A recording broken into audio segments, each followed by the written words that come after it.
I've had enough. I hate to ask, but can I stay at your place for a few days? My dad stood at my door, looking defeated. My sisters and mom had kicked him out of the house. Seeing my once strong father talk about reaching his limit made me feel responsible. I couldn't help but blame myself. I'm sorry, Dad, I said, trying to apologize for not being able to ease his pain. But before I could say more, my husband Ethan spoke up. Let's have your dad live with us. Are you sure? I asked, surprised. Even my dad was shocked, his eyes wide. My name is Emily. I'm 26 years old. Ethan and I started dating in college, and we've been married for 2 years. We have a good balance between work and home, and Ethan has always been my biggest supporter. He gives me confidence, and I feel lucky to be with him. I'm the youngest of 3 sisters. Growing up, I always felt like I couldn't stand up to my mom or sisters. I was often ignored and treated as the least important. Whenever I shared my thoughts, I would get harsh comments in return. So eventually, I stopped speaking up. I hid my feelings and did whatever I was told without complaining. Mom often made hurtful comments like, I wanted a boy, but when I found out you were another girl, I was disgusted. Grace and Ashley are enough for girls. You're not wanted here, but if you want to stay, you have to work. Even when I wanted to respond, I stayed quiet, swallowing my words. By the time I was in elementary and middle school, I was doing most of the housework, cooking, laundry, and preparing baths.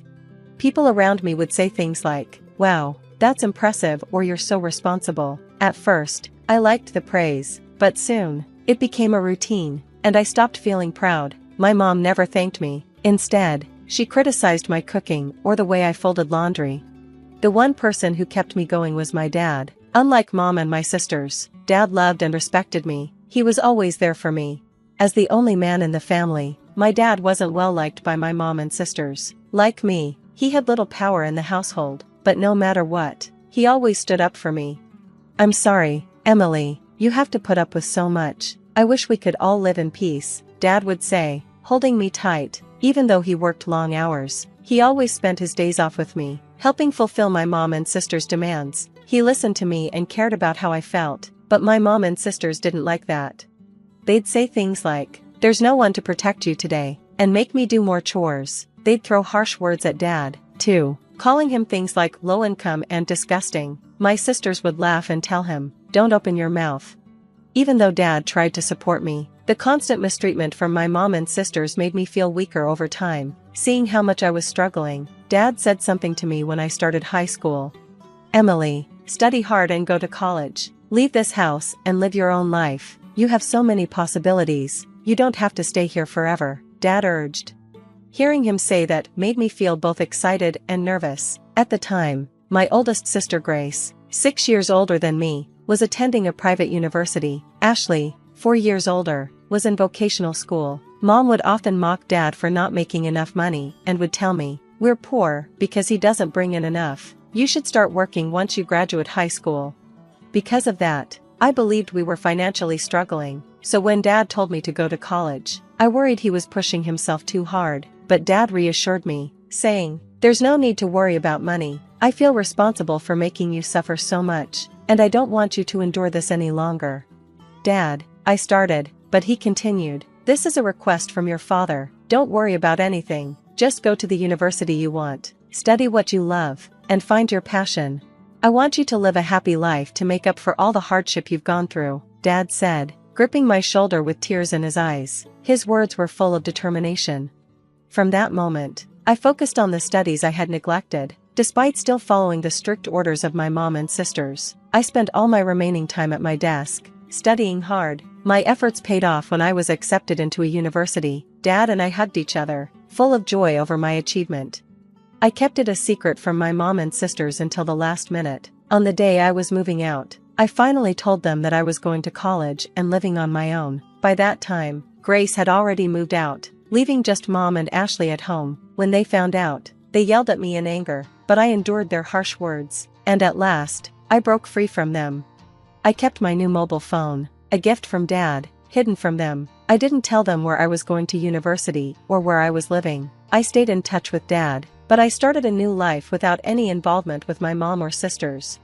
However, just because I escaped from them didn't mean my university life was easy. I wasn't used to speaking my mind, and being shy. I felt invisible in my classes and had trouble making friends. That's when Ethan reached out to me. "What do you think, Emily?" he asked one day. Ethan was bright, confident, and popular in the group, so I was shocked that he was speaking to me. I was already uncomfortable talking in front of others, and being put on the spot made me freeze. But Ethan pressed on. "You have thoughts, right? Share them. We won't know unless you speak up." At first, I thought Ethan was pushy and didn't care about how others felt, but over time, I saw his kindness and how he respected other people's opinions. Thanks to him, I started making friends. Soon enough, I found myself drawn to Ethan, and by our third year of university, we started dating. When I told Dad about Ethan, he was thrilled and congratulated me. He celebrated every milestone in my life: when I found a job, when Ethan and I moved in together, and when we decided to get married. Dad shared in my happiness as if it was his own. Even though I was happy, I was always worried about Dad. Since I had started university, I hadn't gone back home, and I hadn't seen him in person. We kept in touch, but I couldn't help but worry, knowing he was still living with Mom and my sisters. I was sure Dad was still dealing with cruel remarks from Mom and Ashley, and spending his days following their controlling demands. "Dad, I'm happy today because of everything you did for me. Back then, I was powerless and always needed your help. But things are different now. I have a job, I'm married, and I have someone who supports me. Now it's my turn to help you. Please, let me know if you ever need anything." I told him this when I announced my marriage. Being with Ethan had taught me the importance of expressing my feelings, and I was finally able to say things to Dad that I couldn't before. He simply replied, "Thank you," but 2 years have passed since then, and Dad has never asked me for help. Recently, I heard that Grace, who had been living on her own, quit her job and moved back to our parents' house. This only made me worry more about Dad. One day, while I was telling Ethan how concerned I was, the doorbell rang. It was late December, and though it wasn't even 4 p.m., it was already getting dark outside. We weren't expecting any deliveries, so we were surprised when we looked at the intercom screen. The person on the camera was Dad. I rushed to the front door, and for the first time in 8 years, I saw him. His cheeks were sunken, and his hair had turned mostly white. He looked sick and frail. I instantly knew this wasn't just a casual visit. "Dad, what happened? Please come inside. It must be freezing out there," I said, noticing he was only wearing trousers and a long-sleeved shirt, far too light for December weather. The reason for his thin clothes soon became clear when Dad spoke. He told me he had been kicked out of the house by Mom and my sisters. They told me to go buy dessert, so I went to the convenience store, but when I came back, the house was locked. I asked them to let me in, but they told me not to come back. What? I was shocked. I left the house without my phone or jacket. Dad continued, rubbing his cold arms. I waited for hours, but they never let me in. Hearing this, I quickly made some hot tea and handed it to Dad, trying to help him warm up. Dad held the cup of tea with both hands, trying to warm up, and quietly said, "I might not be able to go back to that house again." "Why?" I asked, worried. "Ever since Grace came back, Mom and the others have been treating me even worse. I've been feeling like I'm at my limit, and now they've done this to me. I don't even have the energy to go back. I think I'll look for a small apartment and figure out what to do next," Dad explained. "I'm sorry, but could I stay here for a few days? I'll leave as soon as I find a place." I was shocked. I knew Dad had been struggling, but I didn't realize it was this bad. For the first time, Dad, who never complained, was talking about reaching his limit. "I'm sorry, Dad," I began, feeling guilty for knowing about his troubles but not being able to help. Before I could finish, Ethan spoke up. "Let's have your father live with us." "Are you sure?" I asked, surprised. Dad, equally shocked, widened his eyes. "Sorry to be blunt, but your father doesn't look well," Ethan continued. "I think it would be best if we all live together so he can recover. We can figure out everything else later, as long as he's okay with it." Dad and I were both filled with gratitude. That's how our new life as a trio began. Just a few days after Dad moved in, the doorbell rang again. The three of us were stunned when we saw who was on the intercom: Mom and my sisters. Why are they here? I thought, feeling a mix of shock and bitter memories, but I knew I had to face them, so I opened the door, panicking about what they might do next. "Wow, I didn't expect you to be living in such a fancy place," Mom said, looking around. "I thought you were scraping by in some rundown apartment."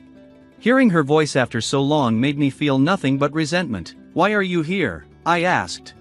"Your father's phone had your address in it. I didn't even know Emily had a mobile phone. Why would you give him your contact info and not us? Are you honoring the wrong person?" Grace sneered, looking down at me.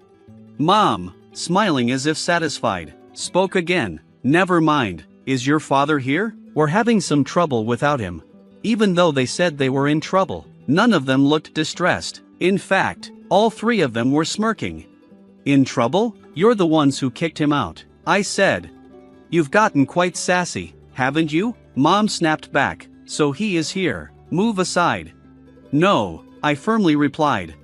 I yelled at Mom and her group, my frustration rising. Mom's usual condescending remarks about me only made me angrier. In the past, I wouldn't have stood up to her, but I had changed, thanks to Ethan. Mom, irritated, raised her voice. "When did I give you permission to talk back? Just move. You can't even listen to what I say. I'm not the same person I used to be. I won't let you push me around anymore." "Mom," I responded firmly. Ethan stood beside me, trying to get Mom and my sisters to leave, but they wouldn't budge. We kept telling them to go, but they refused. Finally, tired of the back and forth, Mom gave up first. "Fine, I don't want to hear any more from you," she snapped. "If you won't move, at least tell us when the money will be deposited into our account. It's so annoying that all you can do is put money in, and you can't even do that properly." I was speechless. How did Mom think she had been able to live without working? My anger boiled over. "From now on, Dad will be living with us," I declared. "Neither of us will be pushed around by you anymore. You should divorce Dad and stop causing him pain." I couldn't hold back my words any longer, but Mom's response was unexpected. "Don't make it sound like I'm the bad guy," she yelled. "I've been kind enough to stay with a man who's low income and useless. You should be thanking me." "What?" I was stunned. "You're just like your father, a low-income loser," she continued. "You act high and mighty, but all you do is lick each other's wounds." I was on the verge of losing control, ready to lash out, but before I could say anything, Ethan spoke up. "Emily works hard. She's a supervisor and earns a good salary. I'd appreciate it if you didn't belittle us by saying we lick wounds," Ethan said, staring down my mom. "Don't you dare talk back to me. You're an outsider, so stay out of this," Mom snapped at him. At that moment, Dad, who had been in the living room, appeared by my side. "I've heard enough," he said, addressing Mom. "We can't keep imposing on Emily and Ethan. Let's get a divorce." "Dad," I whispered, surprised. "That's fine," my sisters chimed in immediately. "We don't need a creepy guy like you," one of them shouted. Emboldened by my sisters, Mom agreed. "That's fine by me." I was shocked by how quickly it had been settled, but peace didn't last for long. "There's one condition," Mom added. "Hand over the house to me, and then I'll give you the divorce." I couldn't believe her greed, but Dad quickly agreed to her demand. "Dad, are you sure?" I asked, concerned. I was shocked when Dad smiled at me and said, "If that's all it takes to get a divorce, it's a small price to pay." Then, turning serious, he faced Mom and said, "I'll do as you ask. Leave for today. I'll come over tomorrow." With that, Dad sent Mom and my sisters home. They continued insulting me until the very end, but I didn't care anymore. I felt guilty for pushing Dad into getting a divorce and causing him to lose the family home, but Dad patted my shoulder and reassured me, "It's not your fault, Emily. I'm actually glad you spoke up." The next day, Dad went back home one last time with the divorce papers. He made Mom sign them, handled the paperwork, and packed his things. When he returned, he looked lighter, as if a burden had been lifted. Although it was sad to see the house go to Mom and my sisters, if Dad felt relieved, I was okay with it. A few months later, Dad told me what had happened to Mom and my sisters. They had taken the house in the divorce, planning to sell it and live lavishly. However, the house was old, in a poor location, and didn't sell for much. The costs of demolishing it ate up most of the money. In the end, they were left with almost nothing. Now, without a home or savings, they struggled. Mom didn't work, and neither Grace nor Ashley had stable jobs. With Dad gone, the same man they mocked for his low income, they had no one to lean on financially and found themselves in dire straits. They tried coming to our house for help, showing up several times, but we never opened the door. They wouldn't give up, causing a commotion on the porch. Eventually, I had to tell them through the intercom, "If you don't stop, I'll call the cops." That finally made them leave. Now they barely managed to rent a small apartment, too cramped for the three of them. Even Mom, who had never worked before, was forced to get a job out of desperation. Despite all the times they mocked Dad and me, they were now constantly arguing among themselves, blaming each other for their situation. It seems some people never change. Without Dad or me around, they turned on each other, destined to live in both physical and emotional poverty. Meanwhile, our lives have taken a completely different path. Despite all the mocking about Dad's low income, we found out after the divorce that he had been quietly trading stocks for years, building a fortune. He never mentioned it because he feared that Mom and my sisters would try to seize his assets, so he waited until the divorce was finalized. Now, we live comfortably in a new house Dad built with his wealth. He quit his job to focus on his stock investments. My husband and I are both working too, so we're financially stable. We support each other while maintaining our financial independence, and we're building the loving family that we couldn't have when we were younger. I'm going to erase you from this world. Stay out of Dad's and my way. Mary's face, illuminated by the streetlights, was filled with rage. She slowly approached me, wildly waving the knife clutched in her hand. The night breeze blew, tousling our hair. "Stop, please!" I pleaded, but Mary wouldn't stop. I never thought a day like this would come. I thought I had been as cautious as possible, but now I found myself cornered. "Please, calm down. Don't you think Dad would be heartbroken if he knew about this?" "No, he wouldn't." "Heartbroken? Are you kidding me?" "He'd be thrilled." It seemed that no matter what I said to Mary, it was useless. Right now, all she could think about was killing me. Mary slowly approached me. I took one step back, then another. I couldn't stall any longer. The only thing left to do was to resist somehow. The moment I made up my mind, the rooftop door swung open with a loud bang. My name is Sarah, and I'm 40 years old. When I was diagnosed with endometriosis at the age of 20, my life changed dramatically. After having a hysterectomy, I could no longer have children of my own, and I spent days feeling depressed. I stopped dreaming about having a happy marriage with someone I loved, a vague hope I had harbored until then. "You did nothing wrong." My parents tried to console me. "It's the disease that's to blame. It's not the fault of the person who gets sick." But their words didn't reach me. I strongly blamed myself for losing my uterus. I felt like I had a fatal flaw as a woman. A turning point came when I was 38. A friend introduced me to a man. Anthony was a handsome businessman, 2 years older than me. "Sarah, if it's okay with you, would you consider dating me with the intention of getting married? Is someone like me really good enough?" "Actually, I've heard about your infertility. It doesn't bother me. Besides, I have a daughter who's about to start middle school." I had already heard from a friend that Anthony had a child. His wife had apparently fallen from the balcony of their high-rise apartment and passed away the year before last, in the fall. He felt that he needed a partner to share his life with, especially for the sake of his teenage daughter. It was with this in mind that Anthony had decided to remarry. I was thrilled at the prospect. Having my own family and becoming a parent seemed like a dream come true. After accepting his proposal and dating for about 6 months, I married Anthony. I was happy to have such a wonderful, hardworking husband. I remember feeling that way from the bottom of my heart. Anthony also seemed overjoyed to be married to me. The only one who wasn't happy was Mary. It was the same when we went to greet my relatives. Mary said something shocking that froze the atmosphere.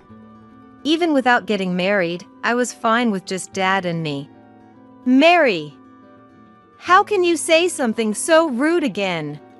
But that's how I really feel. This marriage is just a nuisance, you know? Mary's blunt attitude was bound to leave a bad impression. Please forgive her, she's at a difficult age. I tried to smooth things over. In fact, Mary was a tough daughter to handle. She had apparently been against Dad's remarriage all along. Don't you feel sorry for Mom in heaven? Mary would always blame Anthony. It was the same the day before we officially registered our marriage. As if I didn't even exist. Mom must be crying in heaven. You don't need to remarry. I can handle the housework myself. Why can't we just live as father and daughter? She screamed, giving Dad a hard time. I was perplexed too. If I wasn't welcome, I didn't want to get married. If Anthony hadn't strongly pursued me, I probably would have turned him down. Mary's going to be busy with school from now on. I want you to focus on your club activities too. I want you to cherish your own time without worrying about the house. That's why. You're remarrying for that reason.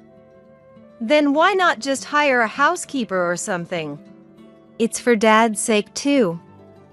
I want a partner to share my life with, for the long road ahead. Sarah agreed to marry me feeling the same way. Please understand.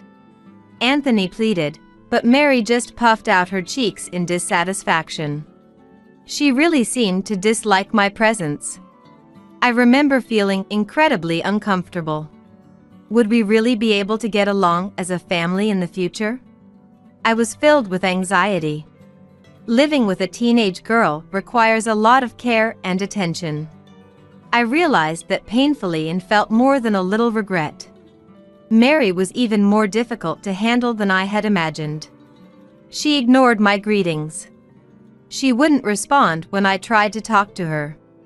And she often glared at me, with a terrifyingly scary look in her eyes. I heard Anthony scold her countless times when he couldn't stand it anymore. Mary, stop glaring like that. She's your mom, after all. Whose mom? My mom is in heaven. Are you saying that again? I suppose that may be true, but... It's okay, Anthony. It is the truth. Don't blame Mary. I think we can gradually come to understand each other. We have plenty of time, after all. It was too naive to think we could hit it off right away. If I were in my daughter's position, how would I feel? If I wanted to improve our relationship, I had no choice but to take my time. I made up my mind and decided not to dwell on it even when Mary was cold to me. Even when she looked at me with hostile eyes, even when she complained to my face, I endured it with a smile. Mary's strong-willed nature was the real deal. She would get competitive with me at every turn. She tried to outdo me in every way, from cooking skills to cleaning efficiency. Hey Dad, look at the omelet I made. It's way better than a certain someone's, right? By a certain someone, do you mean Mom? Mary, I told you to stop trying to compare like that, didn't I? There's no point in comparing. Why? I'm proving that we'd be fine without this person around. Why can't you understand that? You're so stubborn, Dad. Mary. Stop pointing at Mom and calling her this person. Mary was still in middle school. It was only natural for her to be emotionally unstable at times. Getting angry or reacting emotionally was out of the question. I needed to handle this like an adult and take my time to get closer to her. I told Anthony that whenever an issue came up, I'll be fine, so don't worry. I assured him. It must have been about 6 months after we got married. A big change came. Mary started smiling at me. Where did that sharp, hostile look in her eyes go? She would come up to me with a smile. "Good morning, Mom." And she'd say. My feelings had finally gotten through to her. I was genuinely happy. But it didn't take long for me to realize that her kindness was only superficial. "Mom, I'll help you prepare dinner too. Can I cut the carrots into small pieces?" "Sure, thanks. We're making stew, so cut the carrots a bit larger." "Oh. Oops, sorry. My hand slipped." "It's okay. Just make sure to grip the knife tightly." The knife had slipped out of Mary's hand and come flying towards me. I barely managed to dodge it, but one wrong move and I could have been seriously injured. Other times, kitchen scissors fell on my foot, or I almost got splashed with boiling water. I wanted to pat myself on the back for escaping unscathed. The worst was when I noticed something off about my drink. One holiday, when I was about to drink the coffee Mary had made for me, I smelled a distinctive citrusy scent. "Huh? This is... Hey, Anthony. Don't you think this coffee smells weird? We didn't change the beans, did we?" You're right, it does smell strange. But the one I'm drinking is fine." "Oh, sorry. It's probably my fault. I might have poured the coffee into Mom's cup without rinsing it properly after washing it. I'll brew a new one right away." "Oh, it's okay. Thanks, Mary. I can make it myself, don't worry." "Oh, really?" Mary said with a smile. But to me, that smile looked somehow sinister. Mary had likely mixed detergent into my coffee. It couldn't have just been a case of forgetting to rinse. She must have been disappointed that I didn't take a single sip. I was constantly on edge, not knowing what Mary might do to me. Sometimes I just wanted to be alone and give my mind a rest. One Saturday afternoon, I walked into my favorite cafe. I was happy to be married, but spending every day with Mary was too mentally draining. Anthony being on my side was my only saving grace. How long would these days go on? As I sipped my coffee, lost in thought, I sighed again and again. I'm not sure how long I sat there like that. Before I knew it, a customer had taken a seat behind the partition. The voice sounded an awful lot like Mary's, and I couldn't help but prick up my ears. It's just the worst. Nothing I do works out. I want to get the better of her just once. I wonder why. Maybe it's because I keep failing. Don't rush, Mary. These things take patience. Always smile and lure your opponent into letting their guard down. Take your time and do it carefully. Let's open Dad's eyes. You're right. Absolutely. Thanks, Linda. There was no mistake. One of them was Mary. But who was this Linda person? Judging from her voice, she seemed to be an adult woman. Thanks to the partition, the two hadn't noticed my presence. The content of their conversation was truly terrifying. They were discussing specific ways to drive me to divorce. If I continued this marriage, my life could be in danger. I should get a divorce right away. They were trying to make me think that somehow involuntarily propose a divorce. That night, when Anthony and I were alone, I talked to him about Mary and this woman named Linda. And that's the story. Anthony, do you know anything about someone named Linda? Linda? I hate to think it, but... Anthony seemed to have an idea. He turned pale upon hearing the contents of their conversation. I'll try to casually ask her about it, Anthony promised me. Anyway, we have to avoid anything that could put Sarah's life in danger. Be as careful as possible around knives, things you put in your mouth, high places, walking on the street, things like that. Yeah, I will. It'd be scary if something happened. At the same time, I decided to investigate the other person on my own. I couldn't just sit back and take it. I had to be proactive in protecting myself. If something were to happen to me, there was a possibility that Mary and this Linda woman could become criminals. Linda aside, I wanted to protect Mary. That was my maternal instinct. A few days after that conversation, I got a message from Anthony saying, "I have to work late." Then, after dinner, Mary invited me up to the rooftop. Apparently, she had heard from a friend that we could see a meteor shower tonight. We can see a meteor shower? I haven't heard anything about that. There don't seem to be any articles about it on news sites either. Let's just go and see. The rooftop of this high-rise condo is finally open to residents. It'd be a waste not to go. Right. Unable to refuse her forceful invitation, I headed to the rooftop with Mary. The city lights from the 25th floor looked beautiful, even on an ordinary night. But I didn't let my guard down. I had to be careful around high places. I tried to stay as far away from the fence as possible. Then, Mary gradually grew impatient. Mom, come over here. The night view from here is really gorgeous too. Thanks. But I'm fine, I can see it well from here. Hey, I'm telling you to come here. Don't you get it? Mary's voice lowered. Before I knew it, Mary was holding a knife in her hand. She spread her arms wide and slowly approached me.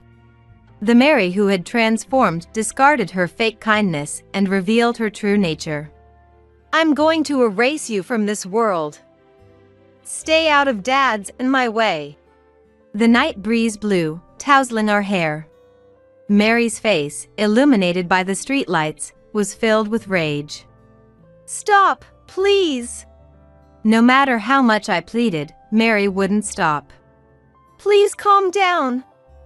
Don't you think Dad would be heartbroken if he knew about this? No, he wouldn't. Heartbroken? Are you kidding me? He'd be thrilled. It seemed that no matter what I said to Mary, it was useless. Right now, all she could think about was killing me. Mary slowly approached me. I took one step back, then another. I couldn't stall any longer. The only thing left to do was to resist somehow. The moment I made up my mind, the rooftop door swung open with a loud bang. Stop it, Mary! Get away from Sarah! Dad! How did you? I had actually texted Anthony that Mary had invited me to the rooftop. Her behavior was unusual, and going somewhere high up was far too dangerous. I'll be home soon, so don't let your guard down. He had replied. Anthony came running over and stood behind me. Move! Mary screamed. The tip of the knife was shaking. Her eyes were crazed. She charged at us, knife raised overhead. While shielding me, Anthony caught Mary as she swung the knife around and pushed her towards the fence. And then, to our shock, the fence came loose with a small clatter. Ah! No! Mary! It all happened in an instant. Mary, falling into the darkness below. The merciless sound of impact echoing through the high-rise condo's garden. We immediately called the police and an ambulance. But sadly, Mary couldn't be saved. Anthony, though clearly in agony, fulfilled his role as the family representative admirably. Many people rushed to attend Mary's funeral, friends, teachers, and more. Mary, who was always cheerful, frank, and popular at school. I deeply regretted not being able to save Mary before she lost her sanity. About a week after Mary's funeral, I called Linda to meet me at a cafe. She seemed surprised to hear from me. Of course she would be. No one would expect to get a call directly from a colleague's wife.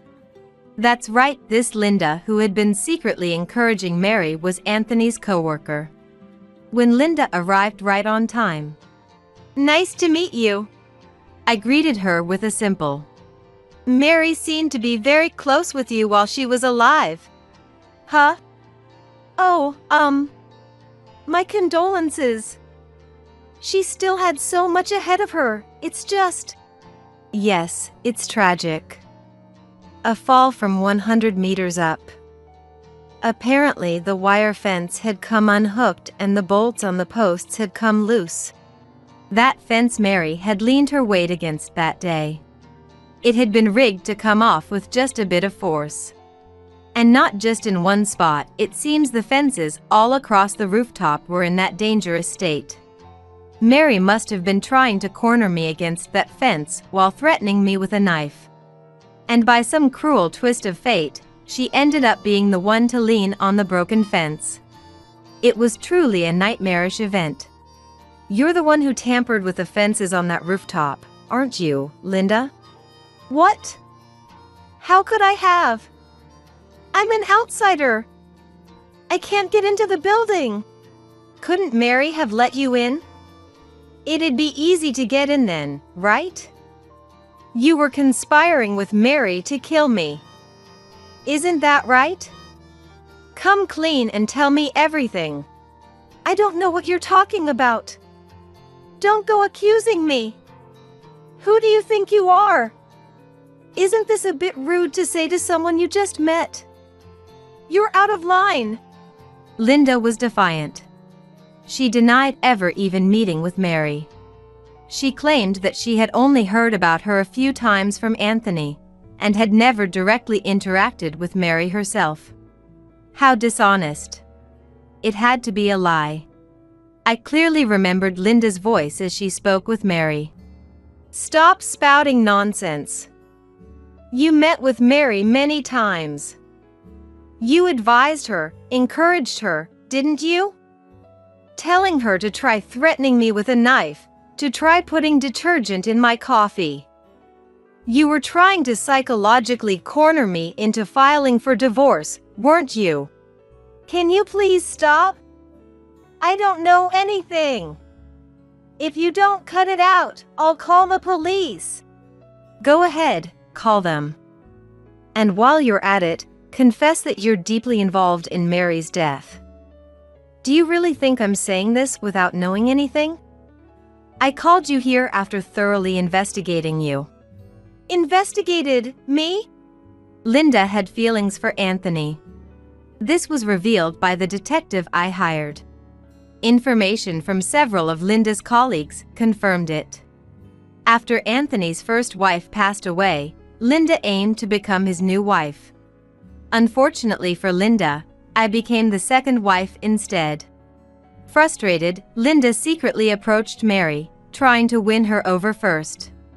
She noticed the darkness in Mary's heart and gave her advice to get rid of me.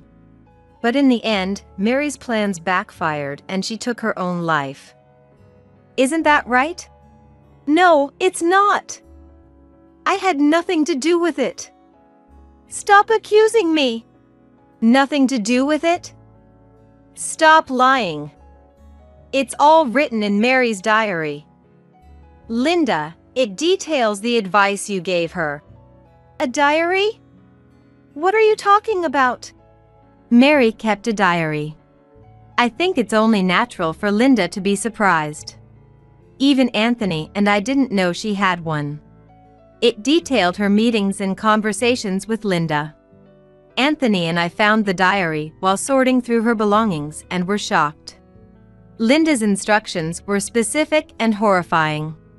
Telling her to put foreign objects in our food is not something a sane person would advise.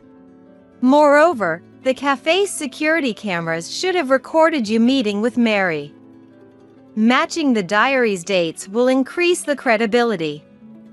The police will see that you advised Mary multiple times, trying to corner me. Please, don't call the police. Why not? Weren't you the one who suggested it? Mary's diary also mentioned the day Linda was invited to our condo. The two of them took time to tamper with the fence, planning my fall. That alone makes Linda's actions criminal. It's a case of property damage. The penalties for property damage include long-term imprisonment or hefty fines. When I explained this to Linda, she turned pale. You encouraged Mary to commit a crime. You must acknowledge that. Because of you, Mary ended up losing her life, and you can't deny your responsibility. But I just gave advice. I didn't actually do anything, so I can't be responsible. Have you heard of incitement? It's not just the person who commits the crime, but also the one who persuades or guides them to do it who is culpable. They face the same penalties as the perpetrator. I thought pushing her this far would make her confess. But I was wrong. Linda was surprisingly persistent. She denied having any interactions with Mary about committing crimes. That diary is full of lies. I never talked to Mary about anything illegal. I swear. I was just giving her advice about her love life. Love life? What do you mean? Mary was in love. I was just supporting her. I never discussed any crimes like the diary says. Really? Can you swear that's the absolute truth? It's the truth. Linda insisted. She said Mary was in love with a boy from her school. This was the first I heard of it. It was obviously a lie. Linda was so naive. She didn't understand how cornered she really was. If she thought Mary's diary was the only evidence we had, she was sorely mistaken. I fiddled with my phone and played a recording of Mary's voice. Failed again. That old hag is really sensitive to smells. I put bleach in her coffee, but she threw it out right away. So annoying. Yeah, the first time you put detergent in the coffee and failed, it made her suspicious. You need to be more careful next time. It was a conversation between Linda and Mary. Linda's face showed pure shock. She couldn't believe such a recording existed.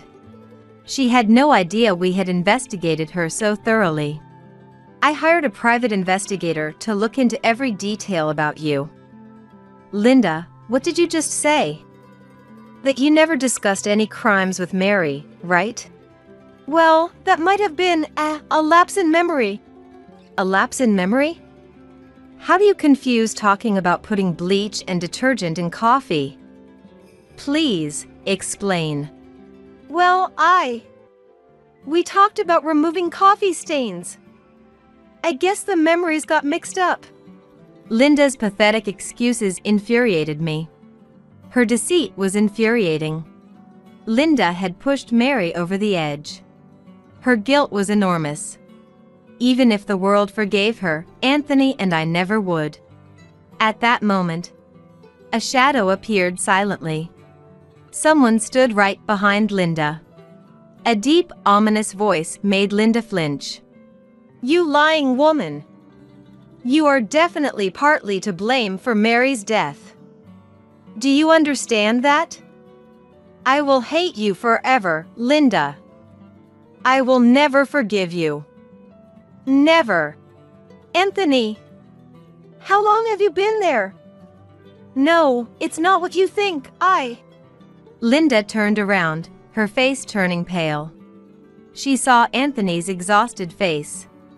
It was no wonder he looked so worn out. After all, he lost his daughter right in front of him. And it was triggered by his own contact with her. No amount of regret could ever be enough. Even after the funeral, Anthony continued to suffer. He had nightmares every night. He seemed to relive the moment he lost his precious daughter over and over in his dreams. Sitting beside me, Anthony looked up at Linda. Linda, do you have any idea what it feels like for a parent to lose their child right in front of them? Anthony, I'm so sorry. Sorry isn't going to cut it. Do you think saying sorry will make everything okay? Give me back Mary.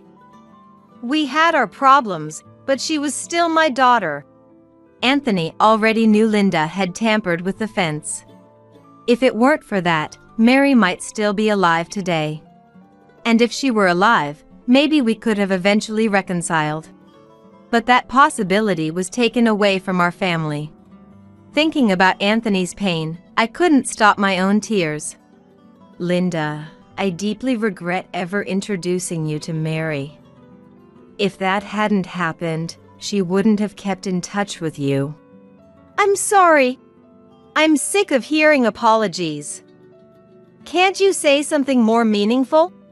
I don't know how to apologize properly. I'm sorry. All she could do was beg for forgiveness. Linda was finally retracting her excuses and admitting her involvement. Just in case, I quietly started the voice recorder app on my phone. Do you understand how much I have suffered? Sure, my wife and Mary didn't get along. But we were trying to resolve it in our own way. Yes. I understand. I really do. Understand? That's rich. You meddled in another family's issues and made things worse with your words. You caused the worst possible outcome. Yes. Anthony, you're right. Linda started to cry softly, looking down and sniffling. Tears ran down her cheeks. Linda herself seemed to be perplexed by this incident. It was a little late, but I could sense that from her demeanor. I loved you. I loved Anthony. What did you say? I loved Anthony. I wanted to marry you. But you chose someone else, not me. That made me so angry. So, you decided to destroy our family? That's horrible. You're so selfish. When you love someone, you should want them to be happy. Linda started crying again.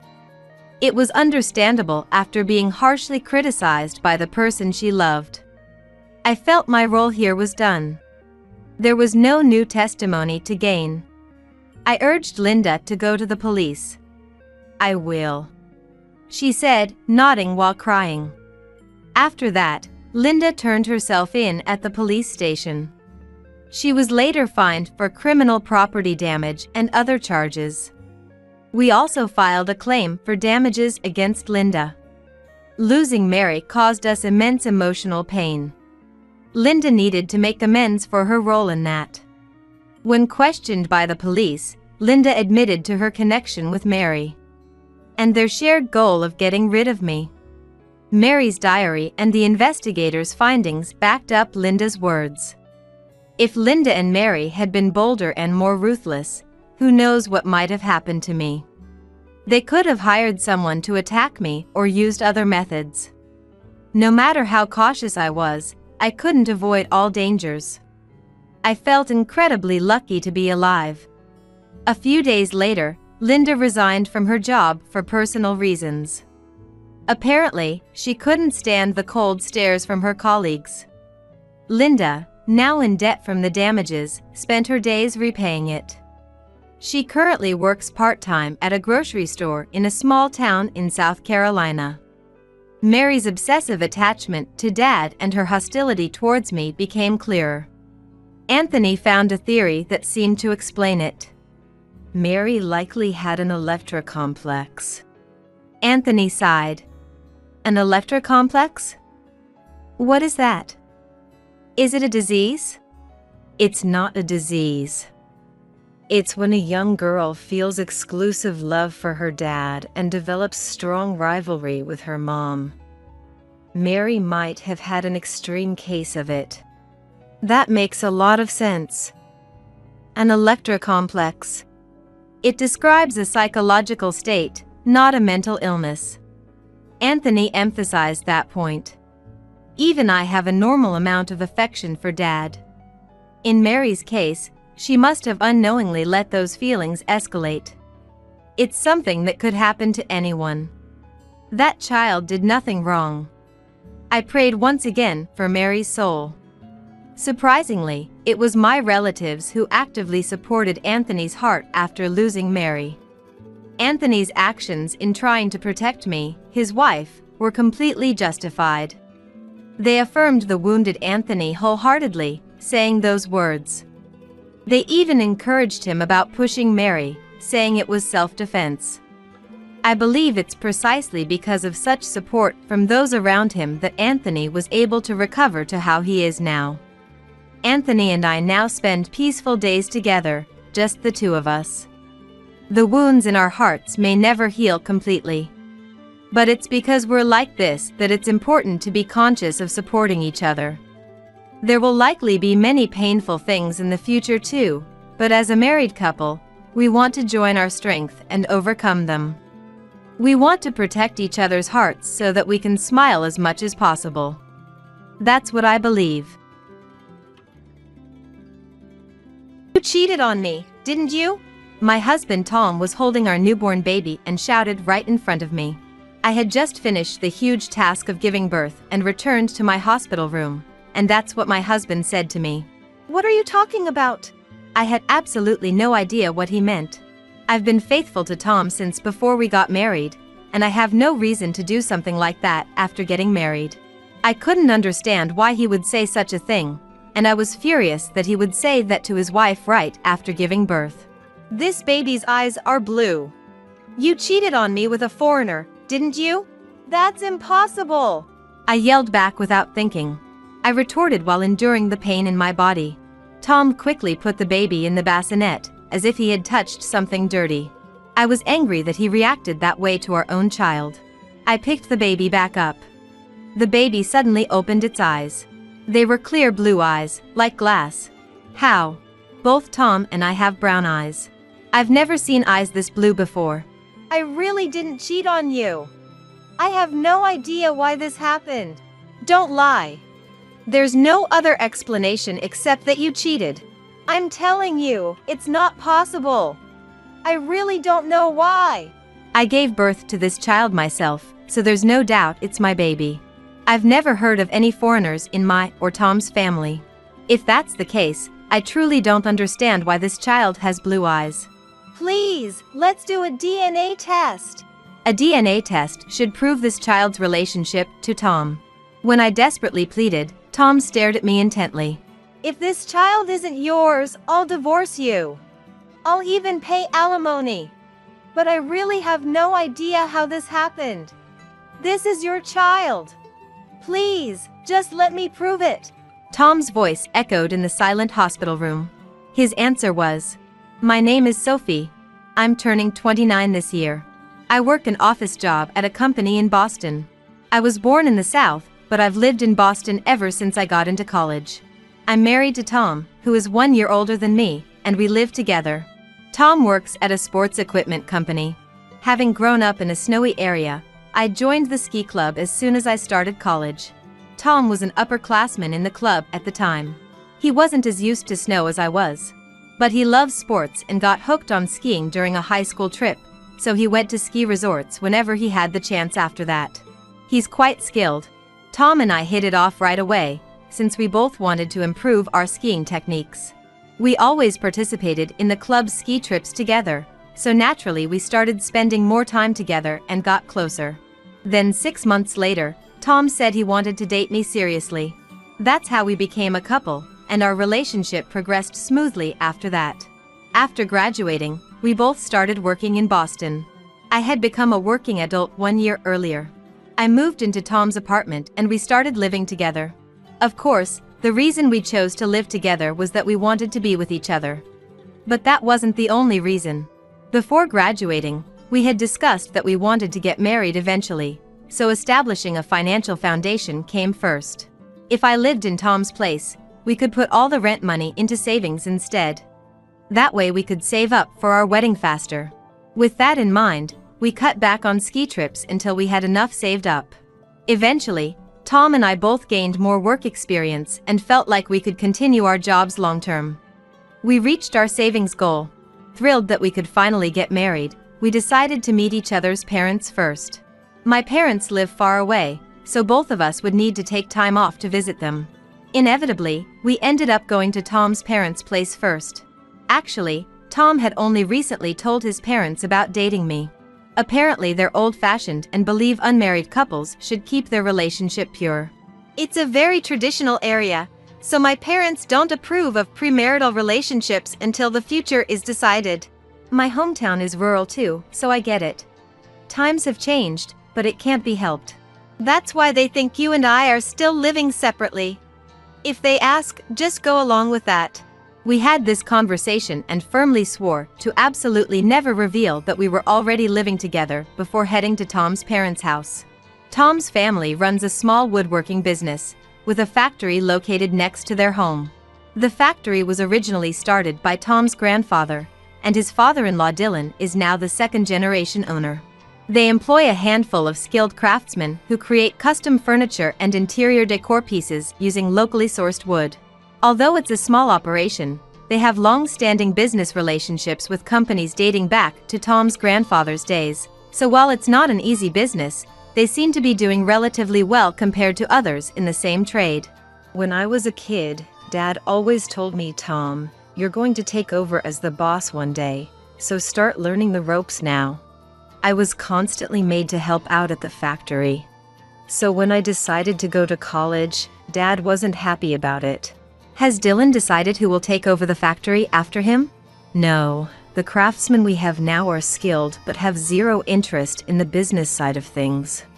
We've tried training younger workers, but no one sticks around long.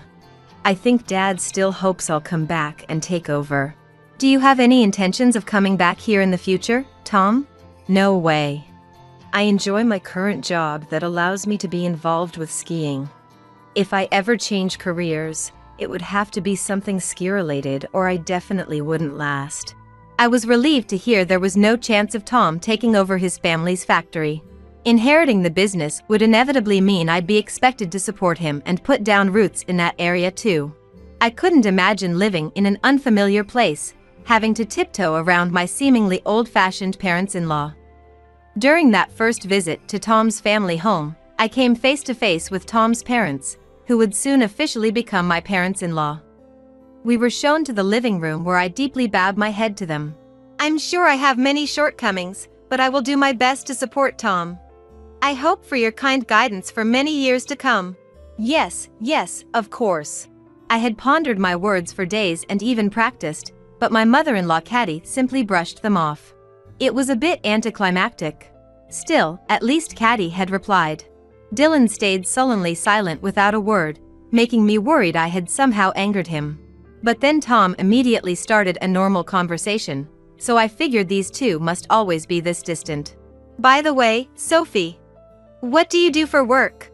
It was the first time Caddy properly spoke to me. I had expected her to ask about my upbringing or hometown at a time like this, so it threw me off that her first question was about my job. Nevertheless, I explained that I work an office job. And about how much do you make annually? She followed up, leaving me momentarily at a loss for words. Is that really something you suddenly ask your son's fiancé? Tom quickly interjected. That's not something you ask so bluntly, and warned his mother for me. But even after that, they peppered me with rather blatant questions at every turn, like the rent for the place I live now, and how much property and assets my parents own. Honestly, it was exhausting to field what felt like an interrogation into my and my family's financial situation. I snuck a glance at Tom beside me, who was sending me an apologetic look. Given that Tom's family has made their living running a factory for generations, perhaps they have very strict views about money. The barrage of questions earlier may have been their way of ascertaining whether I or any of my relatives are in debt. And if so, whether there was any risk of their son getting dragged into it. Maybe he wanted to confirm something like that.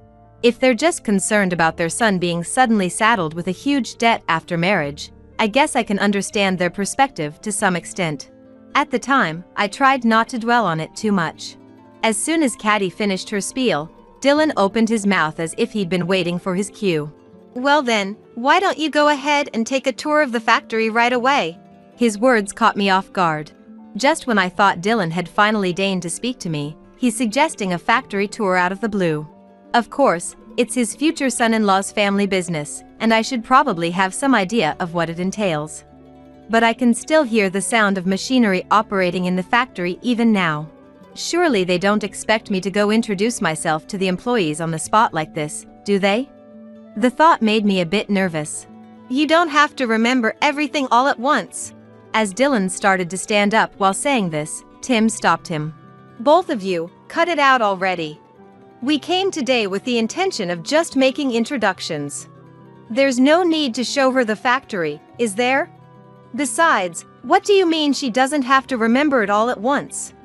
When she doesn't have to remember anything at all? Chastened by Tim's forceful tone, Dylan reluctantly sat back down. Tim was absolutely right. It was clear from Dylan's choice of words that he was assuming I would eventually support Tim in taking over the factory.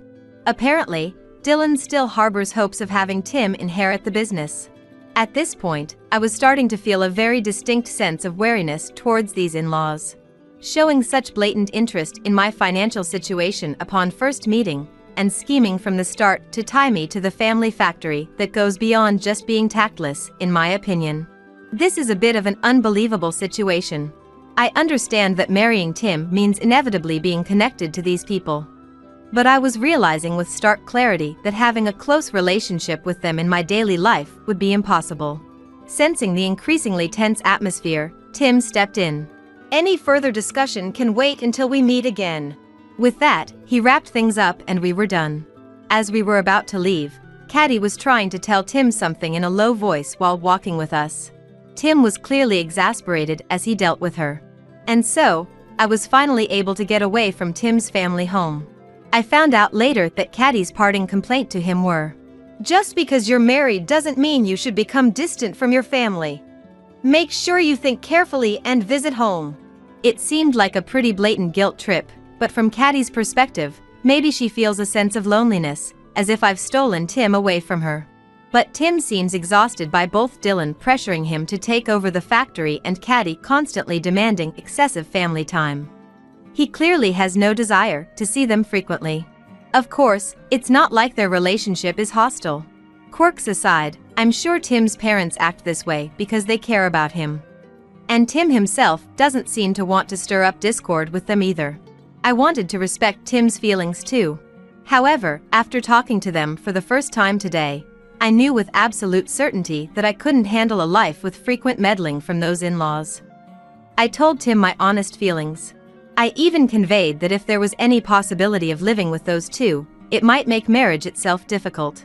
Of course I love Tim, but I'm convinced that I'd be unable to maintain my peace of mind living together with those people. My parents can be unintentionally overbearing with their opinions sometimes, so it's totally understandable that you feel that way, Sophie. That's what Tim said. I'm not considering ever living with them long term. And I absolutely won't let our lives get so intertwined that you end up dealing with their interference, Sophie. He promised. I didn't want to reconsider my decision to get married, so I was truly relieved when he said that. However, even though we refrained from contacting them, my in-laws didn't do the same. Immediately after the greetings, my in-laws started making various proposals and demands to us. The most troublesome thing was their meddling in our wedding plans. Tim is our only son and he's precious to us, so we want you to have the wedding in the way that has been passed down in this family for generations. They kept insisting persistently. From an early stage, Tim and I had planned to have the wedding ceremony in a church and the reception as a small-scale event with only close relatives and friends. But Tim's parents even demanded that we hold the ceremony in their hometown. Furthermore, when they said we should make the reception bigger so they could invite many of their relatives, I felt anger welling up inside me. I don't want them interfering with our important ceremony. I told Tim that I wanted him to make them stop meddling any further. Of course, Tim felt the same way I did, but he looked pained being caught between his parents and me, so this time I decided to yield. Considering our life after marriage, I told my in-laws that we wanted to postpone the ceremony until we could save up a bit more money so we wouldn't use up all our savings on just the wedding, and smoothed things over for the moment. And so, our married life started while postponing the ceremony. I told my colleagues at work and friends that we decided to use the money for the reception on our daily life instead. Most of our acquaintances of the same generation agreed it was a more rational and better choice. For me, it was disappointing not being able to have a wedding ceremony, but I was very happy that we could officially submit the marriage registration and become husband and wife. And finally, our married life began. We were already living together, but living with a clear perspective on how we would overcome the rest of our lives together felt very fresh. And avoiding direct contact with my in-laws didn't cause anything in particular that made the relationship deteriorate. 2 years passed by in a flash, and I became pregnant with Tim's child and gave birth to a healthy baby boy without any issues. When I returned to my hospital room from the delivery room, Tim, who had been eagerly awaiting my son and I, walked up and held our child for the first time. I expected him to let out a cry of joy, but instead, doubtful words reached my ears as I finished giving birth. His eyes are blue. Why? Is this child not mine? I couldn't understand what he meant. Why was Tim glaring at me with such a grim expression? I tried to think with my still exhausted and dazed mind, but nothing came to mind. What are you saying? That child is yours, Tim. What's wrong with his eyes? Look for yourself. His eyes are blue. Those aren't the eyes of our family. Since you undoubtedly gave birth to him, doesn't that mean he has a blue-eyed foreigner for a father? Are you saying I cheated on you? I absolutely never did such a thing. Then why are his eyes blue? Both of us have brown eyes. I've never heard of a blue-eyed child being born between two brown-eyed people. I tried to say something in return, but a nurse who came running in surprise at the commotion intervened, and the situation settled down for the moment. After some time passed, I spoke with Tim again. Tim had regained his composure on the surface, but his eyes were still harsh as he looked at me. More than anything, he wouldn't even try to hold our son. He thought I had cheated on him with a blue-eyed man who wasn't him and gave birth to that man's child. I had absolutely never betrayed him like that. However, the fact was that our son's eyes were blue. I couldn't explain the reason why. It's not that you can't explain, you just don't want to admit you cheated, right? Please believe me. There must be some way we can investigate this. I somehow managed to say that, and just as it occurred to me that we could surely prove it if we had the genes tested, my in-laws burst into the hospital room. Dad, Mom, why are you here? Tim raised his voice in surprise. Tim shouldn't have told my in-laws that I had gone into labor, being considerate of how I wanted to avoid meeting them as much as possible. Of course, we couldn't not inform them of the birth, but we had intended to let them know after both the baby and I had fully settled down after the delivery. I have an acquaintance among the nurses here. And of course she knows about Tim, so she went out of her way to let us know that our grandchild was about to be born. Not informing us of the birth of our first grandchild, what an unfilial son. Well, I guess I was kind of the same when you were born though. The two of them had the biggest smiles on their faces that I had ever seen. You just had a baby, so why do you have such a displeased look on your face? Yeah, the child was born healthy. But since I found out it's not mine, of course I'd have this kind of expression. At the words Tim spat out, my in-laws exchanged glances with a look of incomprehension. Eventually, my mother-in-law peered at the baby's face and let out a loud voice. It's true. This isn't Tim's child. Look at his eyes, he has blue eyes. What did you say? My father-in-law, who had also shouted and stared at the baby. You're right. His eyes are blue. I've never seen a child with eyes like that, he said, turning back to face me. What is the meaning of this, Sophie? Were you planning on tricking Tim into raising some foreigner's child? What an appalling woman. I thought you seemed rather distant when we met, but to think you had such intentions. That's not it. There must be some reason for this. I'm sure we'll understand if we investigate. It was painful to have them hurl such heart-wrenching words at me one after another. But what hurt the most was that Tim, who should have been protecting me, was glaring at me together with my in-laws. A nurse, unable to bear watching my in-laws shouting in further agitation, calling me an adulterous woman and saying they'd make me pay compensation and divorce, ushered them out of the room. When she said she would call the police if they continued making a commotion and disturbing the mental stability of the patient, my in-laws finally withdrew quietly. I had fallen from the heights of being blessed with a son to the depths of despair. More than anything, the shock of being turned away by Tim, who should have been my greatest ally, left me unable to even shed tears and simply dumbfounded. After a while, my in-laws said, "There's no point in looking at the face of someone else's child," and left. Tim sat silently with an air of not wanting to even look at the baby I was holding. "I rushed out of the office because you went into labor, so what am I supposed to say when my colleagues congratulate me?" Ugh.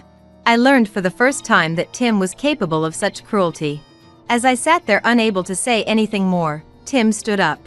"I'm not coming here anymore," he said coldly and tried to leave the room. Was this the end of my relationship with Tim and we would get divorced? The anxiety of whether this child would suddenly lose his father washed over me. "Hey, wait! I know it's impossible to just ask you to believe me. So at least, before you end your relationship with me, please listen to one last request from me." Hearing that, Tim reluctantly stopped in his tracks. "Please ask the hospital to do a DNA test. The results should be available in about a week. If it determines he's not your child, then you can abandon me. You can even demand compensation. I haven't betrayed you. Even if we find out much later when the child grows up that he is yours, it will be too late to start over as father and son then." My final plea seemed to reach Tim's heart, if only slightly. Tim said, "Fine. That will make the truth clear," and left the room. After that, I wasn't in any state of mind to talk to anyone. I told the nurse that I couldn't see anyone else until my parents, whom I had contacted as soon as I went into labor, arrived, and had her refuse any visitors. That night, my parents, who had forcibly transferred trains to get there, rushed to the hospital barely in time for visiting hours. The moment I saw my parents' faces for the first time in a while, I shed tears of relief that someone had finally come who would be on my side. "You did really well." "What happened to Tim? Has he not come yet?" Asked that, I hesitated over whether to tell them what had happened here until then. But I had nothing to be ashamed of, and I thought that if the results of the upcoming test came out, my relationship with Tim could be repaired, so I decided to keep quiet to avoid giving my parents unnecessary worry. I made the painful excuse that Tim had been with me until just before, but he had to go back to the office for a bit because there was some work he absolutely had to do himself. And my mother Lenore gently held my son, whom neither Tim nor my in-laws had held, and peered at his face. What kind of reaction would Lenore have upon seeing his blue eyes? If she reacted the same way as Tim and the others? Thinking that, I couldn't look at Lenore's face and inadvertently lowered my head. "Oh, how adorable! His features take after Tim, don't they? Let me see. Oh, you're right. But the shape of his nose resembles Sophie." My father Sullivan also looked happy. It was a very ordinary reaction for grandparents seeing their first grandchild, but their response full of joy made me truly happy from the bottom of my heart. "Look, this child has blue eyes too. Just like when Sophie was born." I reflexively raised my head. "What?" and let out a surprised. My eyes met those of my parents, who were smiling with faces full of affection. "My eyes were blue when I was born too." "That's right. Oh, did we never tell you?" It wasn't that uncommon among our relatives. We probably didn't think it was worth mentioning. Wondering what on earth they were talking about, I asked for a more detailed explanation. My mother didn't have particularly detailed knowledge, but apparently my father had heard a more in-depth explanation from a doctor friend of his, so he explained it to me. Even if a person was born with blue eyes, there are cases where the color changes due to genetics. The frequency tends to be higher in the South when looking nationwide, and it's known that the area where I was born has an especially high tendency for that. And it's also apparently quite common for eyes that were blue to gradually approach the level of brown as the child grows. I was a child who fit that exact case. Indeed, I had been told a few times before that my eye color looked lighter. My eye color probably looks a bit lighter than other people's because what were originally blue eyes gradually turned brown. But since this wasn't an unusual story where I'm from, it seems my parents never mentioned it to me after I grew up. However, my mother said she must have told me about it a few times when I was little. If that's true, I may have just let it go in one ear and out the other. But I didn't care about such minor details. Knowing the reason why I had a blue-eyed child and that I could properly explain it to Tim now, the tears I had been holding back started flowing out. My parents, surprised by my sudden crying, held my shoulders in bewilderment. For a while, I just indulged in that sensation and continued crying. During that time, my son stayed cradled in my mother's arms, breathing peacefully in his sleep. Eventually, when my parents heard from me about what had just happened, they became furious. I had never seen my parents display such intense anger before. My parents immediately tried to call Tim, who had gone home earlier, to come back. But since visiting hours were almost over, they said they would meet Tim outside and left the hospital room. I heard later that my father had expressed his tremendous anger to Tim, saying, "How could you not believe your wife's story at all, not even hold the baby, and go home like that?" And Tim had been thoroughly contrite. He told Tim about the area where I was born and raised, about the mechanism behind the different eye color. He apparently even sent Tim photos of neighborhood children with blue eyes to show him. And Tim was apparently convinced by that. I was told that if my mother hadn't intervened at the end, my father looked ready to punch Tim. Hearing that Tim had apologized with tears in his eyes, saying he was truly sorry, I felt my intense anger towards him abate slightly. The next day, Tim took an emergency day off work and rushed to my hospital room first thing in the morning to apologize for his words and actions yesterday. "I'm sorry. I had this preconceived notion that if both parents have brown eyes, the child will always be born with brown eyes too. I judged based solely on the bias that a child's eyes can't be blue unless one of the parents has blue eyes." It's okay. I didn't know that my eyes were blue when I was little either. Or rather, I didn't remember. And the DNA test results aren't back yet, so right now I'm just happy you believe this story. Tim promised to take responsibility for clearing up his parents' misunderstanding himself, and vowed not to create any more opportunities for me to come face to face with them in the future. Later, Tim called his parents home, but when that didn't work, he apparently ended up going directly to their house to explain the situation. However, it seems that even so, his parents wouldn't abandon their suspicion towards me. They stubbornly insisted that we still couldn't know until the DNA test results came back, and even criticized Tim for discarding his doubts so quickly.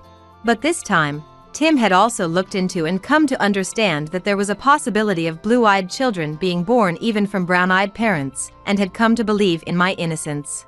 However, no matter how much Tim explained those things, his parents wouldn't listen at all. On the contrary, they insulted us, saying we were just putting on an act and even getting the neighbors involved. They even went so far as to say that if Tim broke up with me and took over the factory soon, they would find him a better woman. Tim finally exploded in anger at their utter lack of obedience. "If you two continue to insult Sophie like this, I'm cutting ties with you." And apparently stormed out, saying so. And about a week passed. Our son had no health issues whatsoever, and by then I had completely recovered from the initial uproar. And on the day I was discharged from the hospital with our son, the DNA test results arrived. Tim, who had purposely brought the unopened results all the way from home to my hospital room, opened the envelope in front of me. It stated that a high enough match rate to definitively say the baby was mine and Tim's child had been confirmed. Tim stared long and hard at the test results, and finally bowed his head deeply to me and said, "I'm truly sorry." I couldn't completely forgive him with just this apology after he had hurled such verbal abuse at me. But Tim had been convinced until that moment that a child inherits the eye color of either the father or mother. But I had thought the same thing. If the child born looked nothing like one's own at a glance, perhaps one would get flustered like that. Thinking that, I couldn't bring myself to say we should divorce. Tim, who apologized to me many times over, said he would tell his parents about these results and left the house. I didn't want to have any contact with his parents in any form, so I even thought it would be fine not telling them at all. "If we leave this misunderstanding as is, my parents might scheme something to make us divorce using this as a reason. They're already spreading rumors to the neighbors. So I have to properly convey the facts to them." Hearing Tim say that, I decided to leave his parents to Tim and not think about it at all. Eventually, Tim returned after finishing the phone call and said with a relieved expression, "I explained it to them properly. Just in case, I also took a photo of the test results and emailed it to them. I told them I'm not going to visit them in the future and asked them not to come see us either. With those words, I could feel that all my connections to his parents had vanished. However, as I was preparing to be discharged and going through the procedures for billing and such, his parents showed up. After that phone call, they had immediately hailed a taxi and rushed over. I heard Tim, I told them not to come. who was carrying our luggage, mutter, Sophie, I heard it's been proven the baby is Tim's son. That's great. Now everything can be smoothed over. Yeah, and it's a boy too. Thank you for giving birth to a healthy heir. I was speechless. There's an expression to flip-flop on someone, but this wasn't like that at all. It was as if they had flipped the heavens and earth with how drastically their attitude had changed. Could it be the same mouths saying these words that had cursed me as an adulteress? Take this chance to divorce her and get compensation money. And hurled insults at me just days ago. As I stood there dumbfounded, Tim, who had been standing in front of me, dropped his shoulders and crouched down on the spot. Tim apparently felt so deflated he couldn't stand at the sight of his parents' utterly self-centered behavior. As if not to miss that chance, my mother-in-law slipped past Tim and approached right in front of me. Here, let me hold him. I instinctively drew back from my mother-in-law, who was extending both hands. Then even my father-in-law approached. You too, as the child grows bigger your place will likely get too cramped, so you can come live with us. Luckily we have plenty of land, so we can even add on to the house. The grandchild will probably be happier with more liveliness too. I felt slightly dizzy. To think they'd even suggest living together. Perhaps they have no sense of shame. Staying with these people any longer would likely impede my postpartum recovery. But I didn't want to line up my words here and argue back either. No matter what I said, my father-in-law probably wouldn't listen, and more than anything, I didn't want to let my newborn son hear my angry voice. I brushed away my mother-in-law's hands that persistently kept reaching out trying to hold my son, approached the taxi they had arrived in, and conveyed my intention to get in with my gaze. Tim, who had been standing there dumbfounded, noticed my desire to leave this place as soon as possible and helped me get in, pushing aside his parents who were standing there stunned at being blatantly ignored. Hurry and go! Tim also got in and told the driver. The taxi immediately drove off, leaving the hospital behind. For a moment, I saw the sight of his dumbfounded parents seeing us off reflected in the side mirror, but I never looked back again. Later, Tim reluctantly answered one of the several calls that came in from his parents. In a cold voice, Tim told his parents on the other end of the line that he was cutting ties with them. I want Dad and Mom to have absolutely no involvement in our lives anymore. To not even apologize to Sophie and suggest living together is unthinkable as human beings. I won't let either of you see Sophie or our son at all. Please don't think of our son as your grandchild. I'll never let you two meet him, so give up. Saying that, he hung up and immediately did something on his mobile phone before putting it away. After that, no more calls came in, so I assumed he had blocked their numbers, but Tim told me without saying anything unnecessary that we would never be bothered about this matter again. However, knowing his parents, no matter how strongly Tim declared he was cutting ties with them, in the end they might even show up at our apartment. But even if his parents took such actions, I knew I no longer had to worry about anything. Actually, a little before our son was born, Tim had gotten a job as a ski resort manager through an introduction from an acquaintance.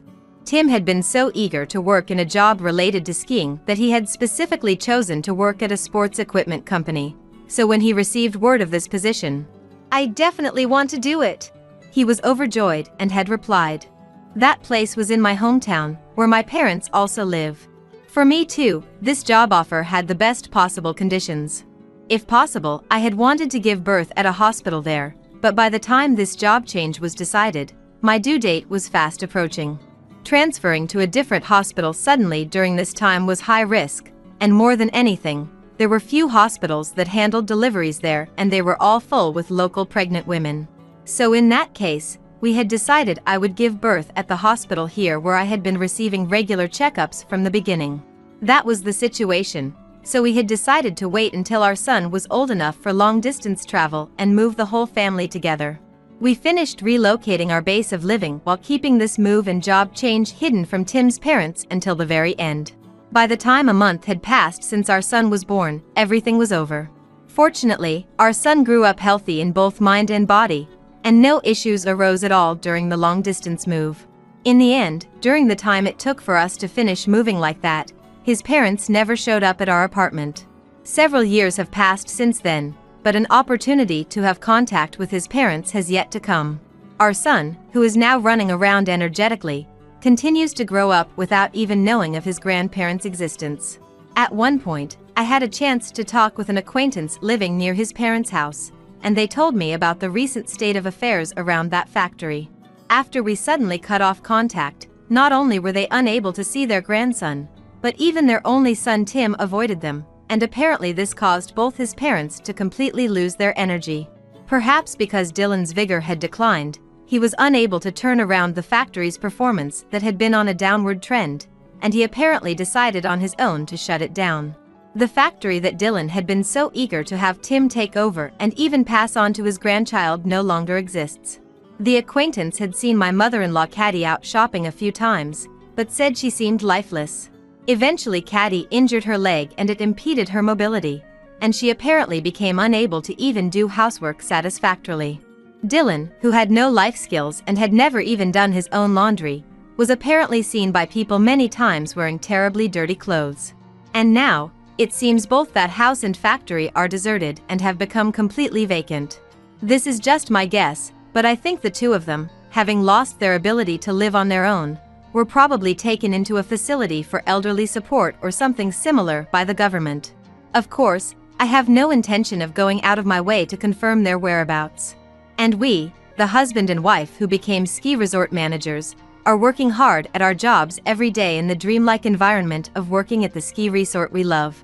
Since it's an environment where we can visit my parents' home with just a little travel, we go back and forth and help each other out when needed. My parents come over all the time, making up various excuses because they want to see their grandson even when they don't really need help. Our son is very attached to my parents too and really looks forward to seeing them. Having frequently gone to the ski resort from the time he gained awareness, our son is naturally showing an interest in skiing. He's already imitating skiing form and making us and my parents smile. Once this child grows up enough to be able to ski, the day will surely come when we can all ski together as a family. I can hardly wait for that day to arrive. Upon arriving at the Target high-rise apartment, I approached the concierge and was handed the keys to the room. Through the elevator reserved for the higher floors, I made my way to the top floor of the apartment. Wow, this is lovely! As the door opened, my sister-in-law, Laura, was the first to leap in, dancing around as she exclaimed, "Let's get unpacking." I called out, but no one offered to help. Predictable, yet it still irked me. The movers placed the boxes where directed, and I was left to unpack alone. "I'll take this spacious room." Katrina can have the tiny storeroom. My father-in-law, Harrison, and my mother-in-law, Rosalind, went ahead and decided who was getting which room. But I ignored them and continued my work. "This room is really nice. It would make a great final home." Good for us. My husband, Oliver, and the in-laws said to each other, all smiles. "It feels like a dream to live in such a house," Laura said with her eyes brimming with tears. It might be time to reveal the truth. "Huh? Whose house are you talking about? Huh?" My name is Katrina. I'm a 32-year-old freelance illustrator. I used to work for a major publishing company, but went independent and now mainly take on projects from my former employer, while also starting to work as a children's book author. I married Oliver 2 years ago, and we began living together in the apartment I've been residing in. The reason we live in my house is that it's my property, and Oliver, who was renting elsewhere, moved in with me. My parents died in a car accident when I was young. Afterwards, I was raised by my grandparents, and after graduating from college and securing a job, I bought this apartment. The payment was made using the compensation and insurance money received from my parents' accident. My grandparents raised me without touching that money and gave it to me to use for myself when I graduated college. I bought this place because my grandparents entered a nursing home. They had reserved a spot in the nursing facility, intending to move in together after raising me, not wanting me to bear the burden of their care. After much thought, I decided to buy this convenient apartment, which was also close to the nursing home my grandparents were in. My grandparents said there were other things I could spend the money on, but to me, this was the best use. I have been living here for almost 10 years now. The 10 years I spent with my parents and the 10 years I spent with my grandparents are nearly equal. I've been living in this apartment a third of my life, and I have grown quite attached to this place. I met Oliver at a friend's wedding after party. He was a colleague of my friend's husband. We were of the same age and formed a group that started hanging out together. Over time, several couples formed from this group, and a few have married. And one of those couples was Oliver and I. Oliver was cheerful and seemed to brighten the room just by being there. From our first meeting, I was attracted to him. I admired his cheerful nature, something I lacked, and thought he was a wonderful person. However, that was only the face Oliver showed to the world, and I quickly learned about his other side after we got married. While Oliver was very gentlemanly during our courtship, he turned out to be the type who changes once the marriage is set. No, it was worse than that. After we got married, he said something unbelievable. "Since I'm living in your house, you should take care of the living expenses." "What do you mean?" "The expenses would be the same even if I weren't here, right? So, you should continue to cover them as you have been." I think that's how it should be. Indeed, my apartment was already paid off, with no mortgage remaining. However, there were still maintenance fees, a sinking fund for repairs, and property tax. And since we have a car, there's also the parking fee. So, those are expenses you'd be paying even if I weren't here, right? That's true, but then, there should be no problem with you continuing to pay them as usual.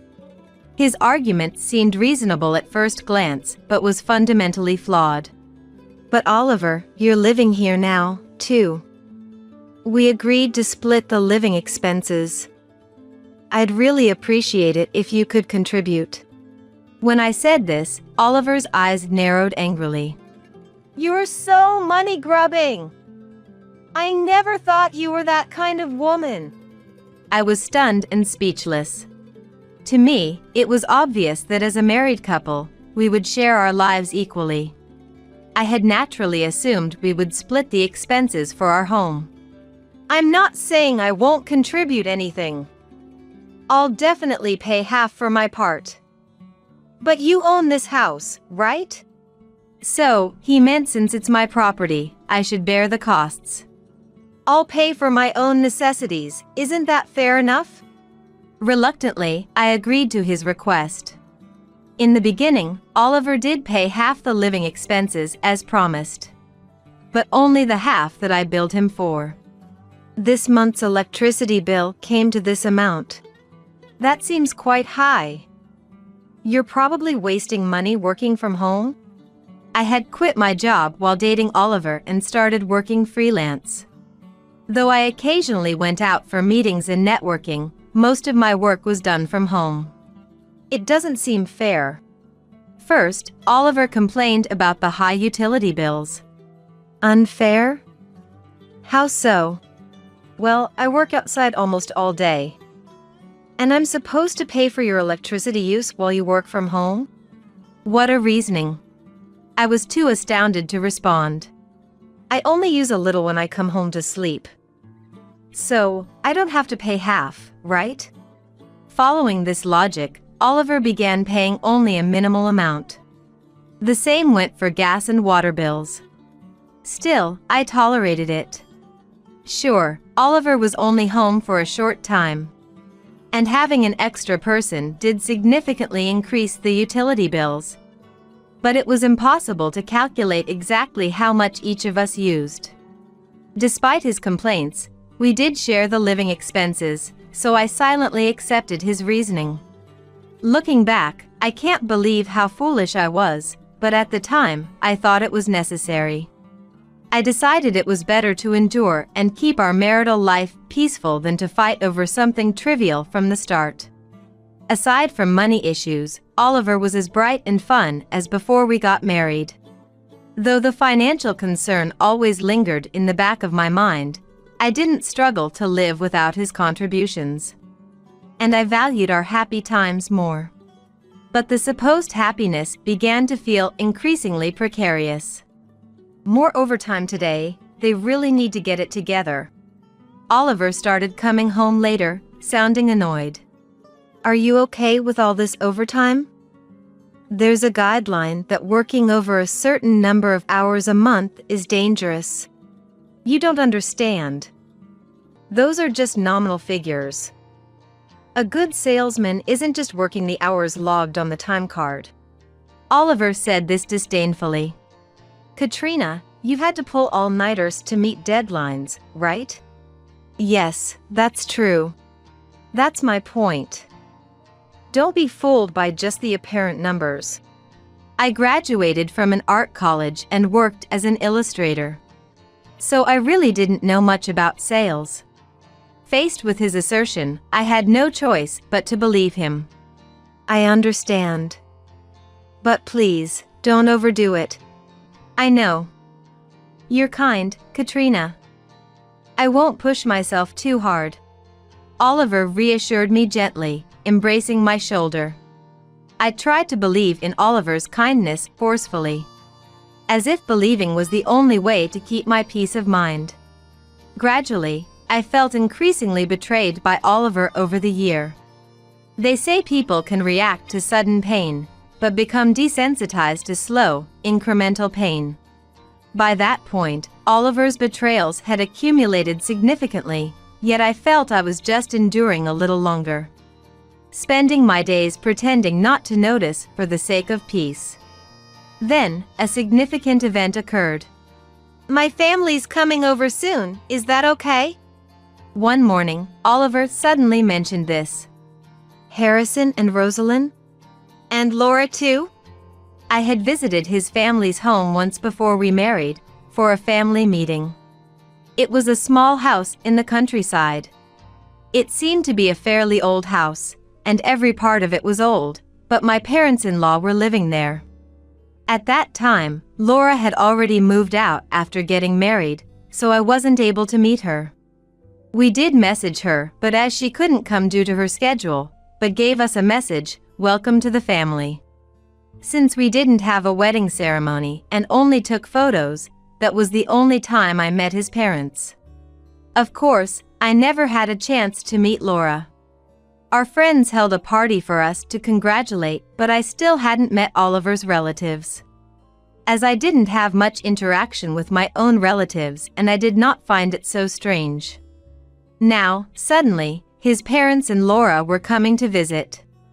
It wasn't odd for them to want to see how we were doing after a year of marriage. Without any doubt, I agreed to Oliver's words. A week later, as promised, the in-laws came to our house. This is your place? It's not very big, is it? That was the first thing they said as they entered our home. Of course, it's not big. This house was originally bought for me to live in alone. It has 3 rooms and a spacious living dining area. One room is almost used as a storage, and the remaining rooms served as my office and bedroom. When Oliver started living with me, he wanted a space to work from home, so I gave up my office for Oliver's study. And now I worked in the living room. It's spacious enough for 2 people to live without any inconvenience. As I was thinking this, Laura, whom I was meeting for the first time after Rosalind, entered the house. You're right, it's smaller than I thought. Are we going to live here together? It's small, but bear with it. They say any place becomes comfortable if you live in it. Well, it's better than nothing. I'll manage to live here. How long do they intend to stay? As I pondered vaguely, Oliver commanded me with an irritated voice. Hey, what are you dozing off for? Hurry up and carry in my parents' luggage. What? Oh, sorry. Which ones are their luggage? I thought it would be just enough luggage for a short stay, maybe a duffel bag. But when I looked inside the entrance, I couldn't find anything. What are you looking at? It's outside. Rushing to the entrance, I saw about 10 cardboard boxes piled up in the hallway. Cardboard boxes for a visit to their son's house? I didn't understand the meaning, but leaving such things in the hallway would bother other residents. Fortunately, none of the boxes were too heavy, and I somehow managed to bring all of them into the living room by myself. Since it's a living dining area, it's quite spacious. Although it's obstructive, stacking them up secured enough space to place them. During this time, Oliver and the in-laws were sitting and talking. Make coffee once you're done with the luggage. Hurry up, everyone is tired. I couldn't think properly due to the situation and moved reflexively to Oliver's words. You really are so inconsiderate. I'm worried about our future. I'll sleep in this room. While I was cluelessly making coffee, Laura declared our bedroom as her room. Ah, that's fine. I'll clean up the storage with Mom, and when we're done, we'll sleep together. It'll be nice to sleep with Oliver after a long time. Sleeping closely with family, how nice. Oliver and his parents acted as if I didn't exist, enjoying their family time. Our house only has a bedroom, a storage room, and what now serves as Oliver's study, which was my former office. Where am I supposed to sleep? And how long will this lifestyle continue? It seems humans can't think properly when faced with situations far beyond their usual understanding. While I was stunned, everything had already ended. The next day, no, from the moment the in-laws moved in, hell began. Hey, isn't the food ready yet? Sorry, I'm preparing it now. You're really slow.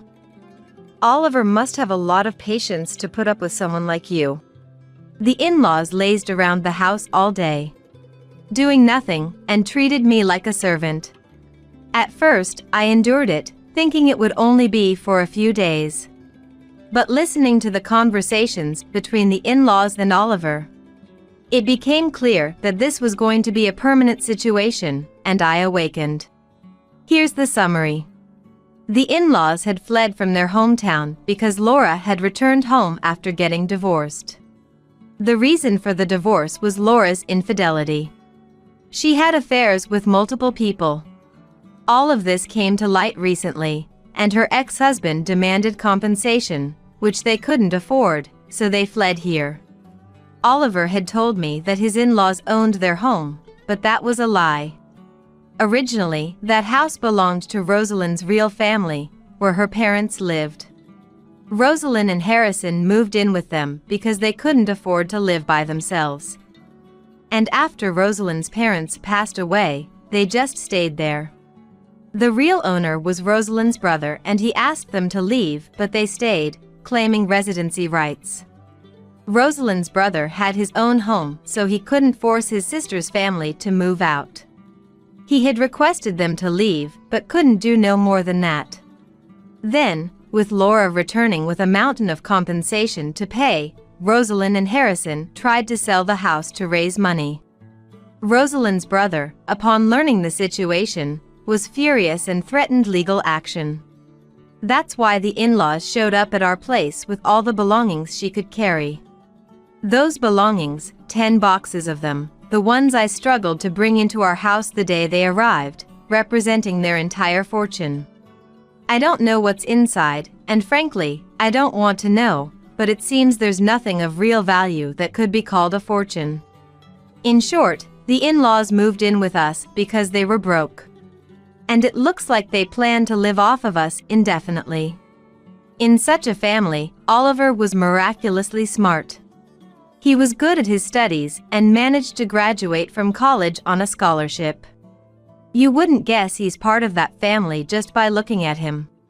He continued to play the role of a refreshing, fine young man, got a job at a well-known company, and then met and married me. I couldn't see through Oliver's true nature or the real face of the in-laws. My parents had already passed away, so I'm all alone. But I'm working and already own a house. To Oliver, I must have seemed like a perfect target. No way, I'm not going to let this happen to myself. Now that I know everything, I refuse to quietly become their slave. I won't let this no-good family take advantage of me. I started planning my retaliation and took action the very next day. For now, I had to act submissive. I couldn't let Oliver or the in-laws catch on to my plan. I had to catch them off guard. Just like how they suddenly showed up here. After pretending to listen to the in-laws for about a week, one day, Laura said to me, "Give me some money." Laura demanded, extending her open right hand. She was so blatantly freeloading. It was irritating, but I had decided not to resist for now. I handed Laura a few bills. "Is this all? Don't you have more?" "I don't have more on me right now since this was sudden." "Then a credit card will do." "Absolutely not. If I gave her a card, there's no telling what she'd do with it." "I can't lend you a card. I'll withdraw some money from the bank tomorrow. Please wait until then." I managed to quiet the complaining in-laws by making that promise. I wouldn't give them the card no matter what. That night, after Oliver came home, he complained about it. "You could have just lent them the card." "You're really stingy with money." I was appalled by his words, but I apologized, thinking it over. "I'm sorry. I thought there could be problems if something happened." "Like what?" "I was afraid of lending a card with a different name, and if Rosalind and Harrison got arrested for misuse, I couldn't do it." Oliver seemed satisfied with this reason. "Then, make a family card for my mom and dad. I'm counting on you." "Understood." I replied as such, but I had no intention of making one. About a month later, Oliver asked about the status of the family card. Maybe the in-laws, having received money several times, found it troublesome and urged Oliver to ask for the card. "I'm sorry, but it seems I can't make it," I said, feigning disappointment. I hadn't applied for a family card and wasn't disappointed at all. "Why not?" "Rosalind and the others are considered relatives, not family, so it doesn't work. Apparently, it's not okay just to live here temporarily." The in-laws had just rolled in without permission, and no proper arrangements had been made for living together. They haven't even changed the address registration, so it seems like there's no actual residence. I see. Faced with this explanation, Oliver seemed to have no choice but to accept. "Well, then we just need to change the address registration." "That's right, since we're going to live here anyway. Go ahead and take care of the procedures." What a nerve for them to order me to do so. "About that, I think this house is a bit small for us to live in permanently. Now that you mention it, maybe that's why you haven't been coming home much lately." When I said that, Oliver looked a bit puzzled. "I've been staying at hotels because I've been working late." "Oh, that must be tough. So, I was thinking, why don't we move out of this house?" Oliver and the in-laws were surprised by my suggestion. "This house was originally bought for me to live alone, and while Oliver and I could barely make do, it's definitely too small in the current situation." "Indeed. Look at this. Wouldn't you want to live in a house like this?" I showed them the brochure for a new apartment. It was a recently completed high-rise building. The brochure featured photos of a top-floor apartment. Spacious, with large windows offering a view of the city below. "How are you able to get an apartment like this?" I thought our current place was too cramped, so I decided to go for it. I sold this place and added my parents' inheritance and savings to buy it. That's great. This place isn't bad, but that one is definitely better. Laura and Oliver, who had been looking skeptically, relaxed when they learned the payment was already complete. Wow, you've got some sense. I'm seeing you in a new light for the first time. Yeah, I guess I can acknowledge you as Oliver's wife. The in-laws nodded in agreement with smiles. And just like that, the move was settled smoothly. About a month later, the day of the move arrived. It was a bit sad to say goodbye to the house we had lived in for so long, but it was for a brighter future. Once the belongings were loaded into 2 trucks, we headed to our new destination. Upon arriving at the high-rise and speaking to the concierge, we were handed the keys to our apartment. To our top-floor apartment via the high-rise exclusive elevator. Wow, it's beautiful. Laura was the first to dash in, exclaiming as if dancing. Let's get unpacking. I called out, but no one offered to help. As expected, but still infuriating. The movers placed the brought items were directed, and I began unpacking alone. I'll take this spacious room. Katrina can have the tiny storage. The in-laws were assigning rooms as they pleased, but I ignored them and continued my work. This room is truly wonderful. A great choice for our final home.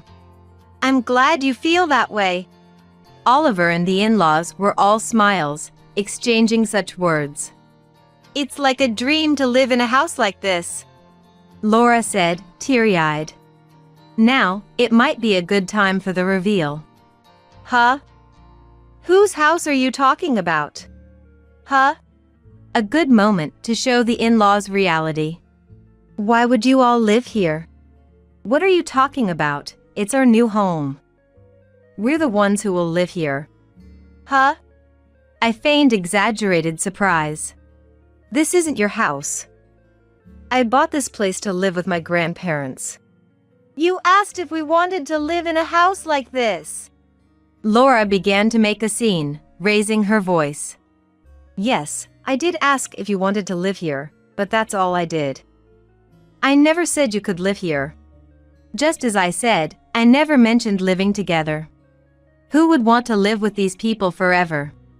So, please leave now. I am the owner of this house. The landlord is telling you to leave. Please comply before things get complicated. Don't be ridiculous!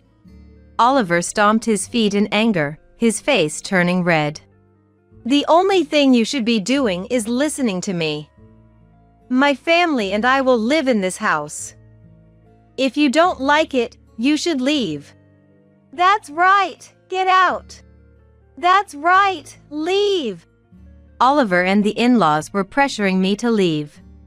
I contacted the concierge directly through the intercom on the wall. Excuse me, there are some strange people refusing to leave my house and trying to kick me out, the actual resident. Please come immediately. As soon as I finished speaking, a siren sounded throughout the room. What's this?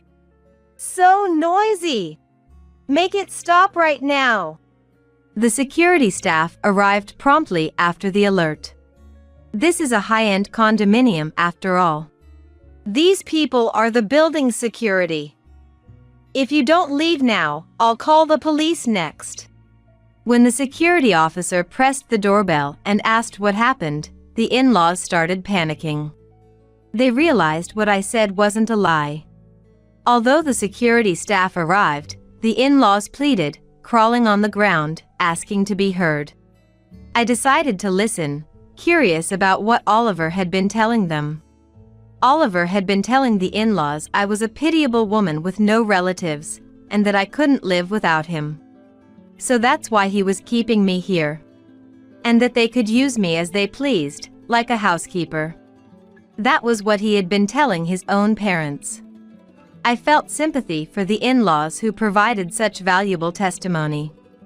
Actually, when I gave money to the in-laws, I made them sign a paper with the amount written on it. Essentially, it was a promissory note. I want proof that I've handed it over properly to show Oliver. Otherwise, I'll get in trouble. If you sign it, I'll give you as much as you want. Knowing they could get as much money as they wanted just by signing, the in-laws easily complied. Thanks to that, I had proof of how much I had lent them. I had been thinking of collecting from the in-laws, but it seemed impossible for them to pay back.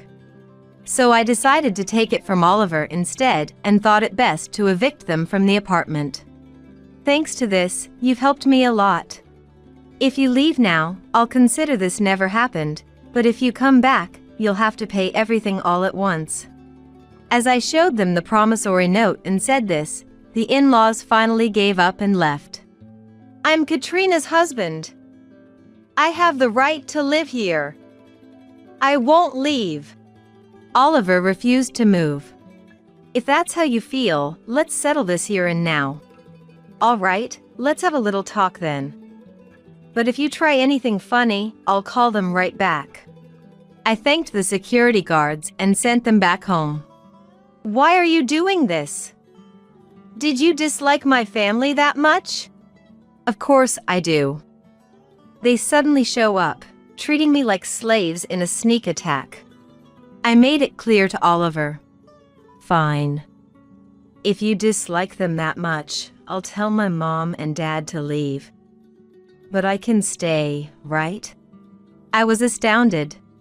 He was planning to abandon his in-laws just so he could stay. What a despicable man. No, you need to leave too. Why? We're married, aren't we? I presented Oliver with a folder. What is this? Oliver turned pale as he looked inside the folder. A pretty woman, isn't she? I heard you've been living together for half the week lately. It was evidence of Oliver's affair. There were tons of photos of the two looking cozy, arm in arm, walking together, entering a hotel. Oliver had started dating her right after marrying me.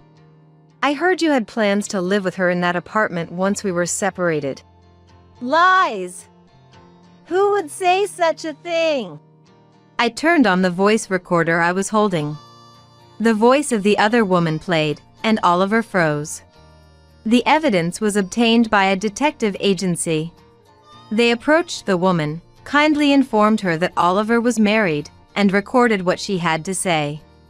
The woman proudly claimed that Oliver was in the midst of divorce proceedings, and once he kicked out his wife, they would live together in Oliver's apartment. Oliver told his affair partner he wanted to divorce, but I wouldn't agree, and after being worn out by the in-laws, I would quietly leave. The affair partner believed she was the only one Oliver loved, thinking the marriage had already cooled off. True love will prevail, she laughed. But when she realized she was talking to someone from a detective agency, she panicked and started to cover for herself. She claimed she was also deceived by Oliver, truly believing the marriage was over. She begged for forgiveness, promising to tell everything. The detective asked me what to do, and upon saying it depended on what she said, she spilled everything not even asked for. All of that was recorded. I guess true love seems quite fragile. Yes, I got the evidence. Looks like this is going to cost a pretty penny in damages. Oliver collapsed weakly onto the floor. Your stuff is already sent to that woman's condo, so you can start living there from today. Now, leave. I called the concierge again and had Oliver, who was still drained, thrown out. As promised, I decided not to delve further into the affair partner. Her testimony was enough to prove Oliver's maliciousness. Thanks to that, I was able to get a substantial amount in damages from Oliver. It was enough to forgive him. However, I made sure to inform the woman's parents and her company. I hadn't promised not to tell anyone, so it should be fine to talk. The woman was Oliver's junior at work. They got close as they worked together. It would have been a nice story if they weren't married. I complained to the company about what kind of employee training they were providing, which led to our divorce. The company apologized for the lack of supervision. Concerned about their social reputation, the company made the woman resign under the guise of voluntary resignation. Oliver was demoted and transferred from the head office to a subsidiary as a punishment.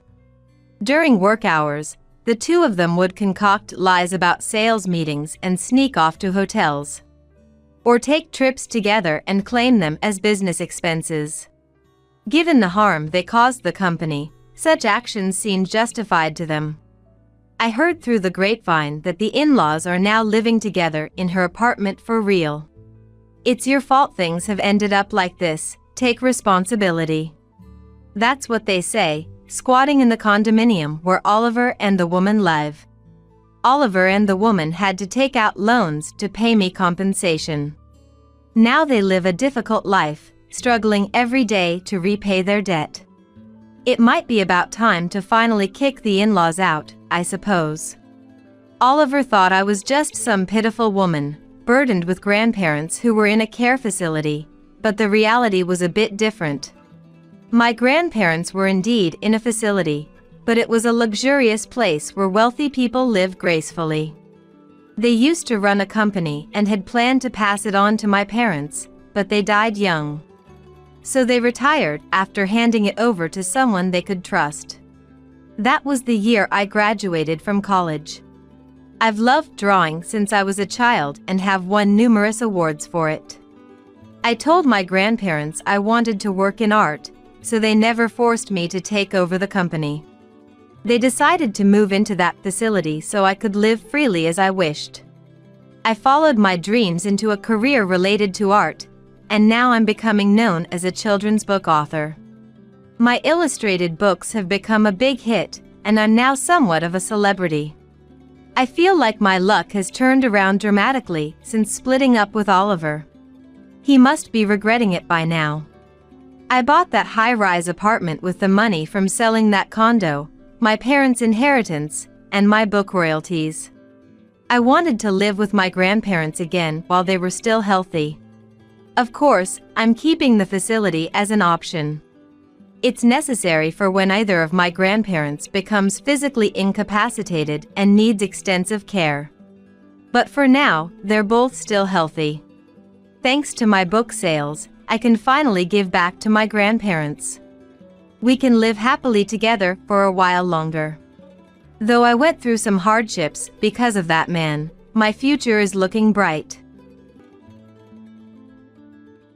Feels so refreshing. Revived. Ensley, my sister-in-law, as if it were the most natural thing in the world, came over to our place and sprawled out on the air-conditioned living room sofa, as usual. My daughter Miranda, who was doing her homework, frowned in annoyance. Let's see, haven't finished your summer project yet, have you? Ensley peered over at the summer plan. I remember those days. With summer projects, you never really know what to do, right? In that regard, Miranda, I'm kinda envious of you. What do you mean? Miranda asked, puzzled. Well, not many kids are born with such an interesting face like you. How about you compile something about that challenge of yours? LOL. It'd be easy, right? Miranda was born with a rare condition called cleft lip and palate, which resulted in splits in her upper lip and palate. She had undergone numerous surgeries over the years, but more than anything, it was the stares from others that hurt her the most. The condition made her face asymmetrical from her mouth to her nose, and the ignorant stares were painfully sharp. Why am I the only one like this? Miranda had tearfully asked before. I couldn't stay silent at Ensley's incredibly insensitive remark. Ensley, even if we're family, there are things you should and shouldn't say. I was just stating the facts. If she compiles something about her interesting condition, everyone will be pleased, won't they? Ensley is laughing, saying Miranda's condition is interesting, without knowing how much pain and struggle Miranda and we have gone through. Don't worry about what she says, Mirinda. I grabbed Ensley's arm, ready to forcefully drag her out of the house. That's when Mirinda stood up slowly, smiling, and said, "Don't worry, Mom, I've decided. My name is Eleanor. I live with my elementary school-aged daughter Mirinda. My husband Dennis is a good husband and father, but he's away on work assignment. I'm home, Mom. I'll go wash my hands, then I'll help with chopping the vegetables." Saying this, Mirinda took off her mask. Nowadays, everyone wears masks when going out due to the pandemic. But Mirinda has been wearing a mask in front of anyone other than family since she was young. She must still feel resistance to showing her bare face. Mirinda was born with a condition called cleft lip and palate, which is not commonly known. It's a congenital condition where the upper lip and palate are split, occurring in about 1 in 1,000 births in the United States. Seeing our child for the first time, my husband and I were shocked, but also vowed to protect her no matter what. Cleft lip and palate requires several surgeries, and Mirinda's first surgery was just 2 months after she was born. Though the surgery closed her mouth, it didn't completely correct the distortion in her mouth and nose. Most people don't know much about this condition, which made me worried about how Mirinda would be perceived as she grew up. There would surely be times when Mirinda would get hurt. Still, Dennis and I discussed letting Mirinda live like any other child, attending school and going to amusement parks just like her peers. The days of hospital visits must have been painful for young Mirinda, who usually doesn't complain much. Mirinda would become anxious before surgery, saying, "Mom." There must have been unspeakable anxiety clinging to her. She wouldn't let go of my hand until she fell asleep. As an elementary student, Mirinda would come home and share various school events with laughter. "Today, Gerald in my class mimicked the teacher, and it was so funny. During lunch, we played rock, paper, scissors to see who gets the dessert of the kid who was absent, and Caitlin won. Over the last long weekend, Tyrone from the next class went on a vacation with his family. But their dad got lost while driving, and it was a huge mess." Mirinda would tell fun stories at dinner every day, but I noticed something off. None of the stories Mirinda told included herself. Mirinda always just tells me about things others have said or done. She never mentions doing anything with a friend herself. Despite a bad feeling, I lacked the courage to directly ask her about it. One day in 2nd grade, Mirinda came home crying. "What's wrong? What happened?" Seeing Mirinda cry, except before surgeries, surprised me.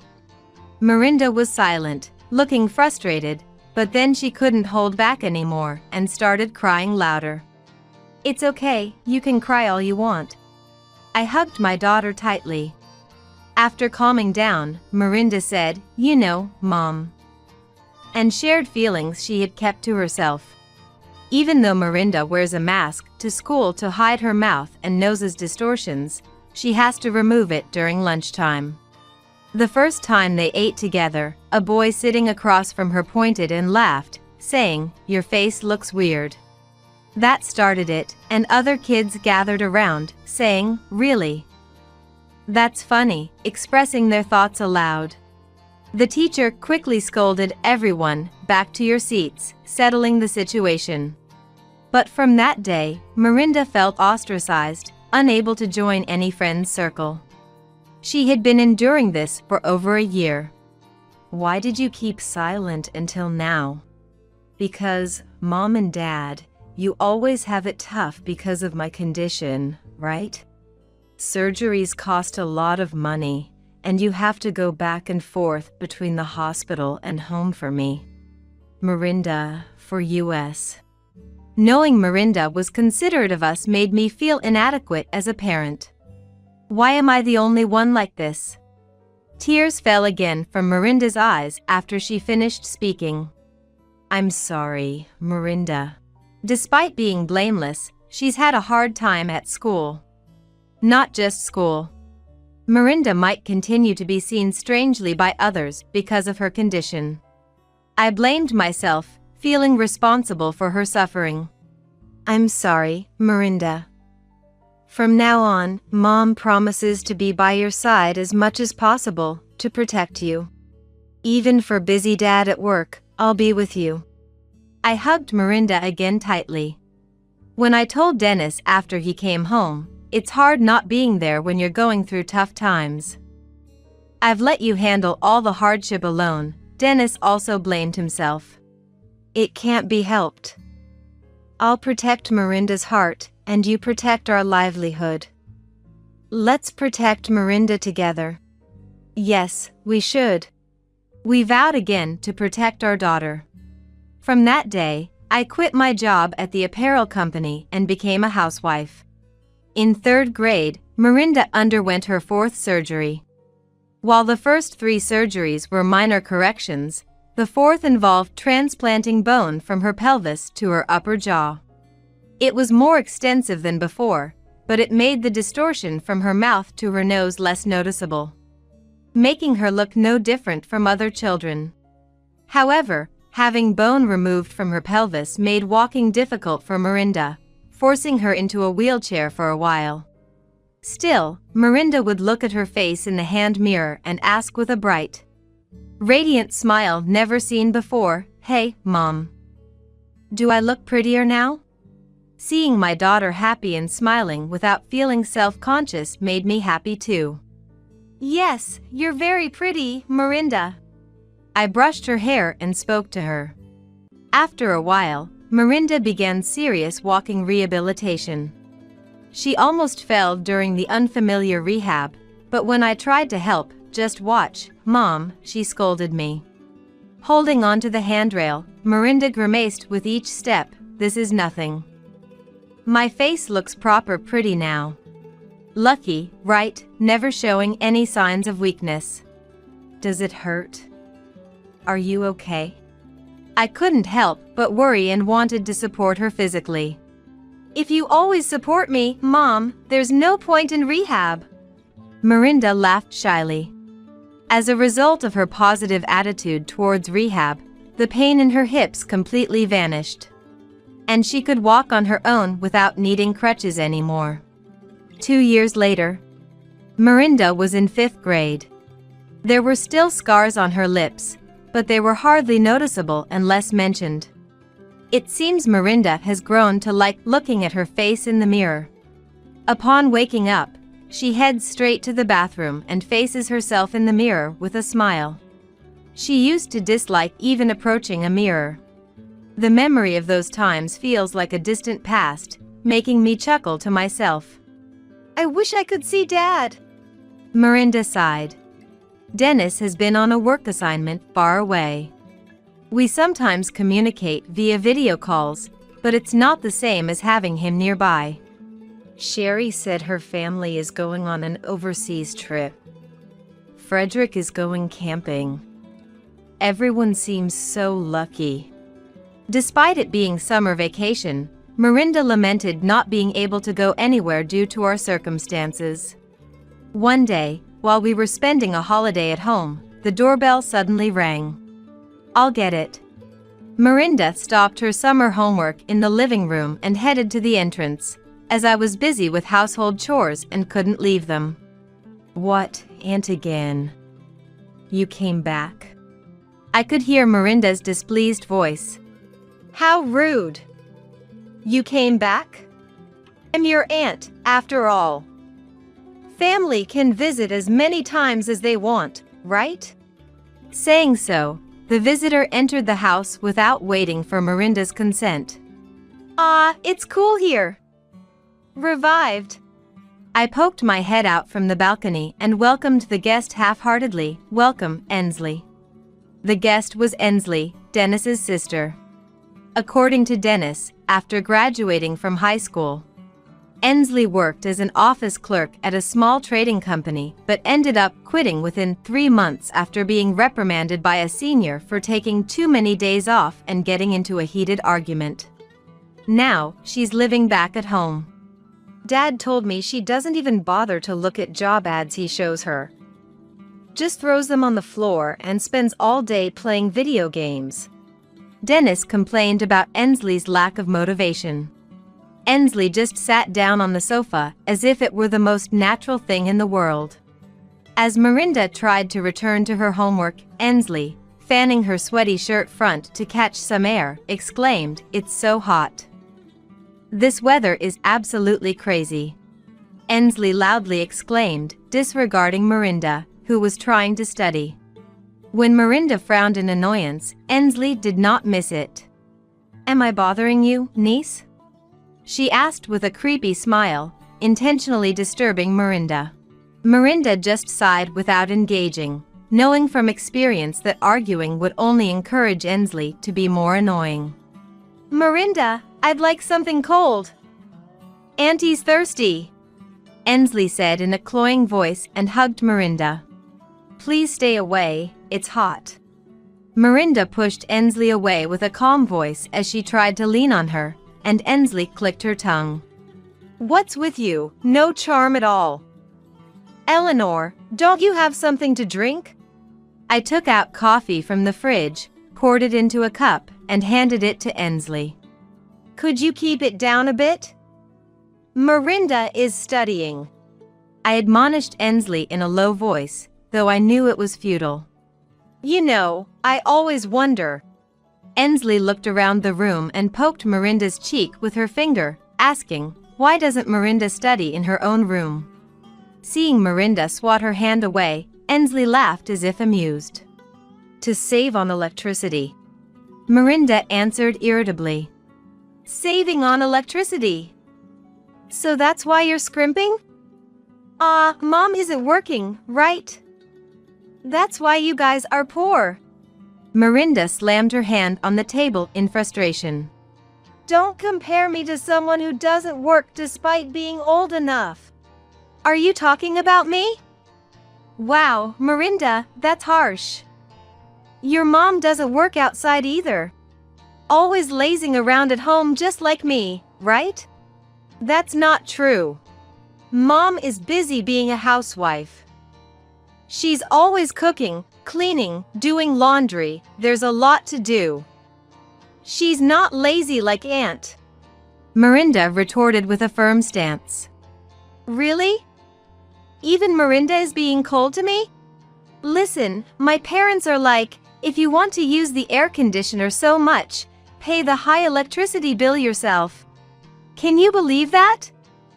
Living with family and they say that? It's your own fault for not working and just lazing around and playing in your room all the time." "Well, it's not like I can pay for that. Going to cafes costs money, department stores are far and a hassle. So in the end, the only place I can rely on is Mirinda's house." Despite Mirinda's reluctance, Ensley hugged her again. This is how Ensley would come over unannounced, trampling over our lives every time. Even though she's Dennis's sister, I couldn't bring myself to forcefully kick her out. When I consult Dennis, who's away on his own, he says, "Kick her out immediately.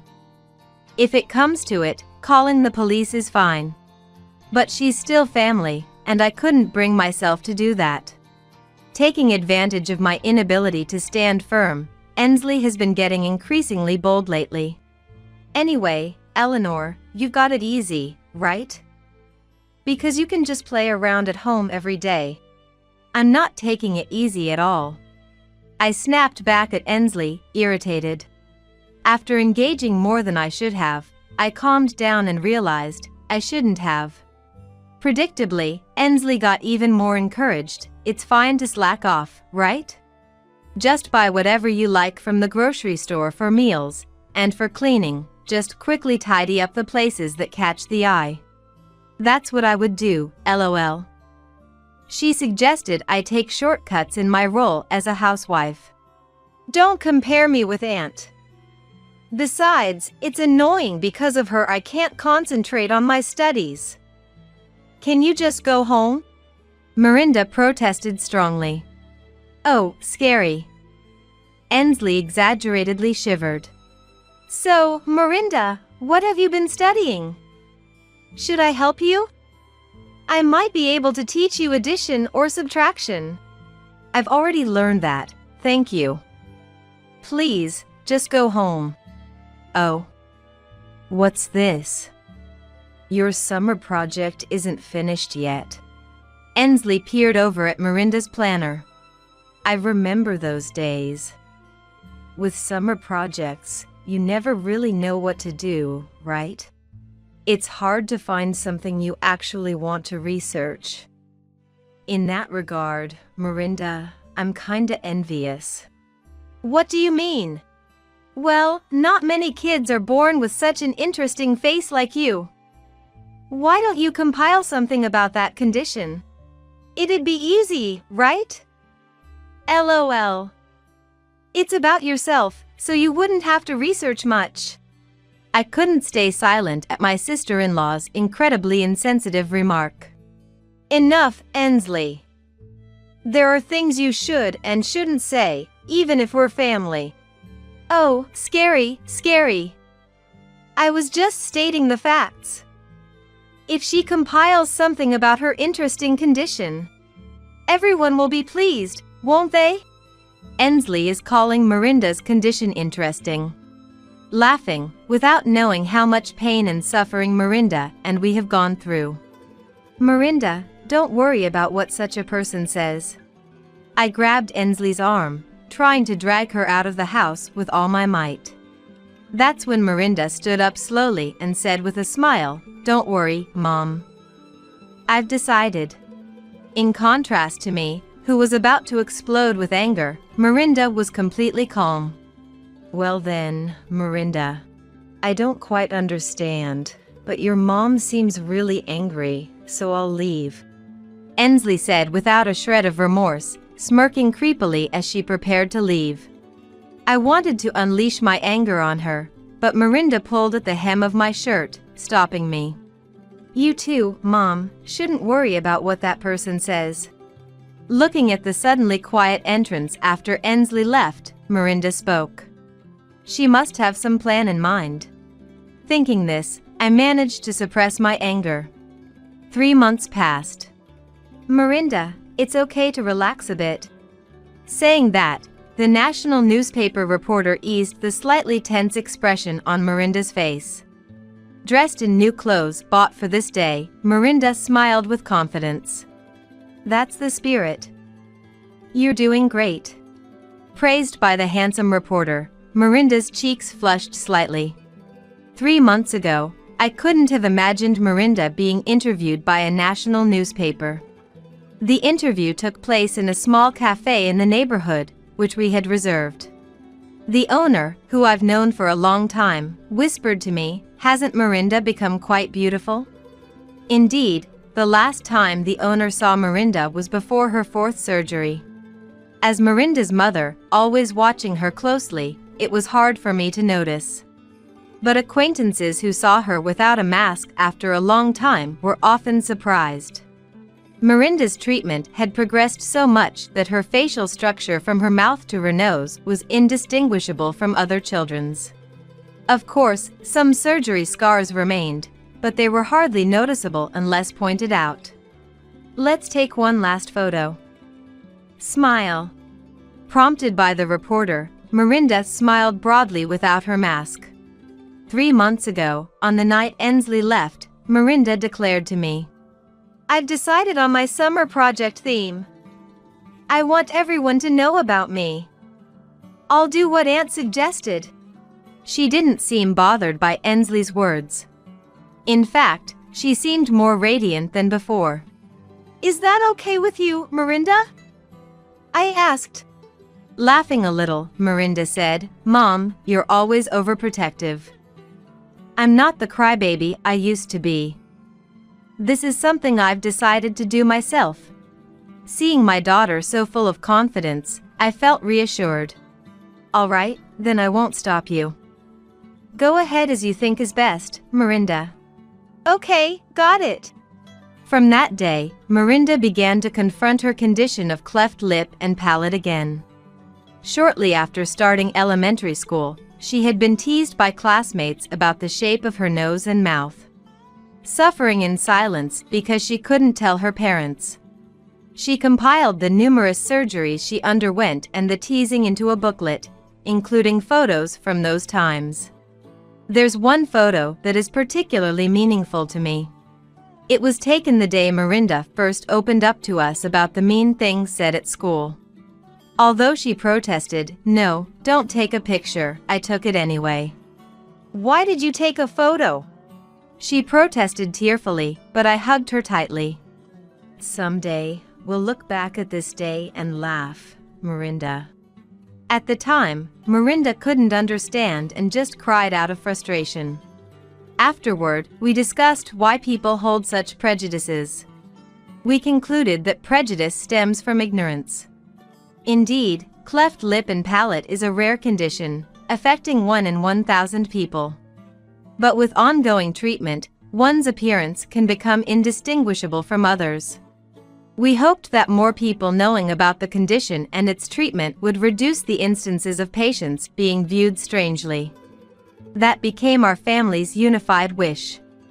In advancing her summer project, Miranda set up a special website and conducted a survey for children suffering from the same condition and their parents.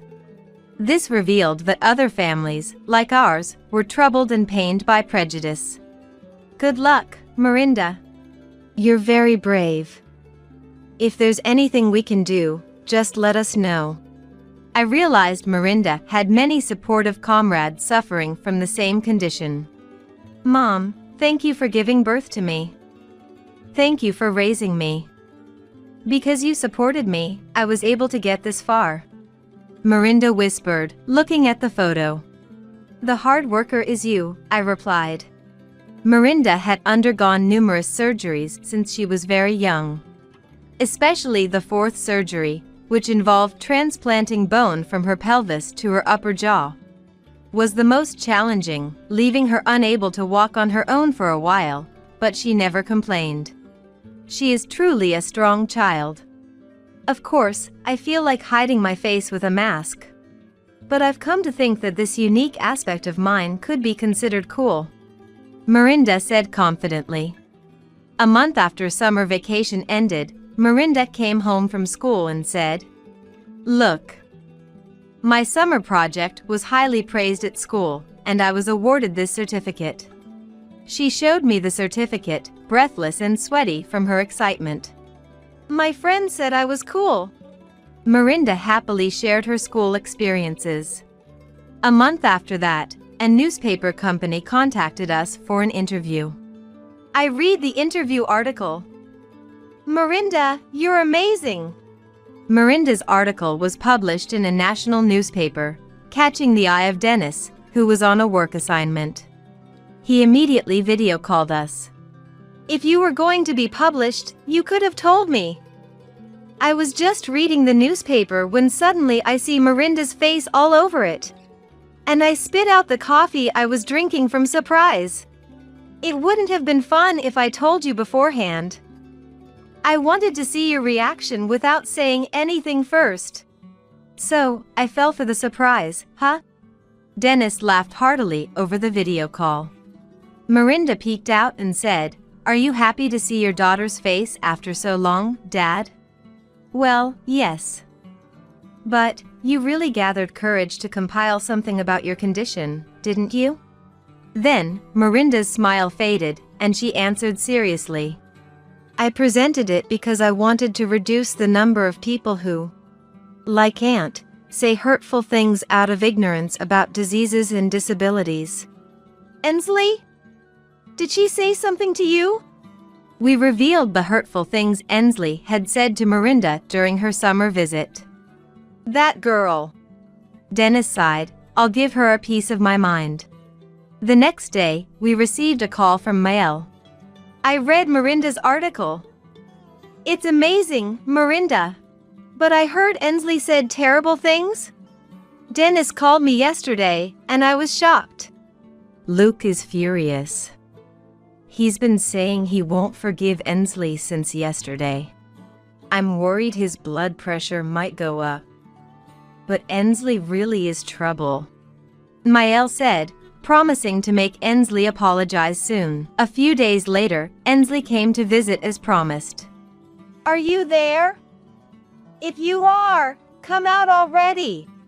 She banged on the door so hard I worried it might break, not seeming like she came to apologize, but rather irritated. When I went to answer, there stood Ensley, looking devilish. "What are you doing on your own?" She protested, not apologizing but complaining instead. I had no idea why Ensley was so angry.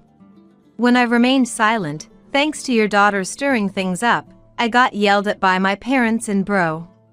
Now I feel uncomfortable at home. "How are you going to take responsibility?" she demanded.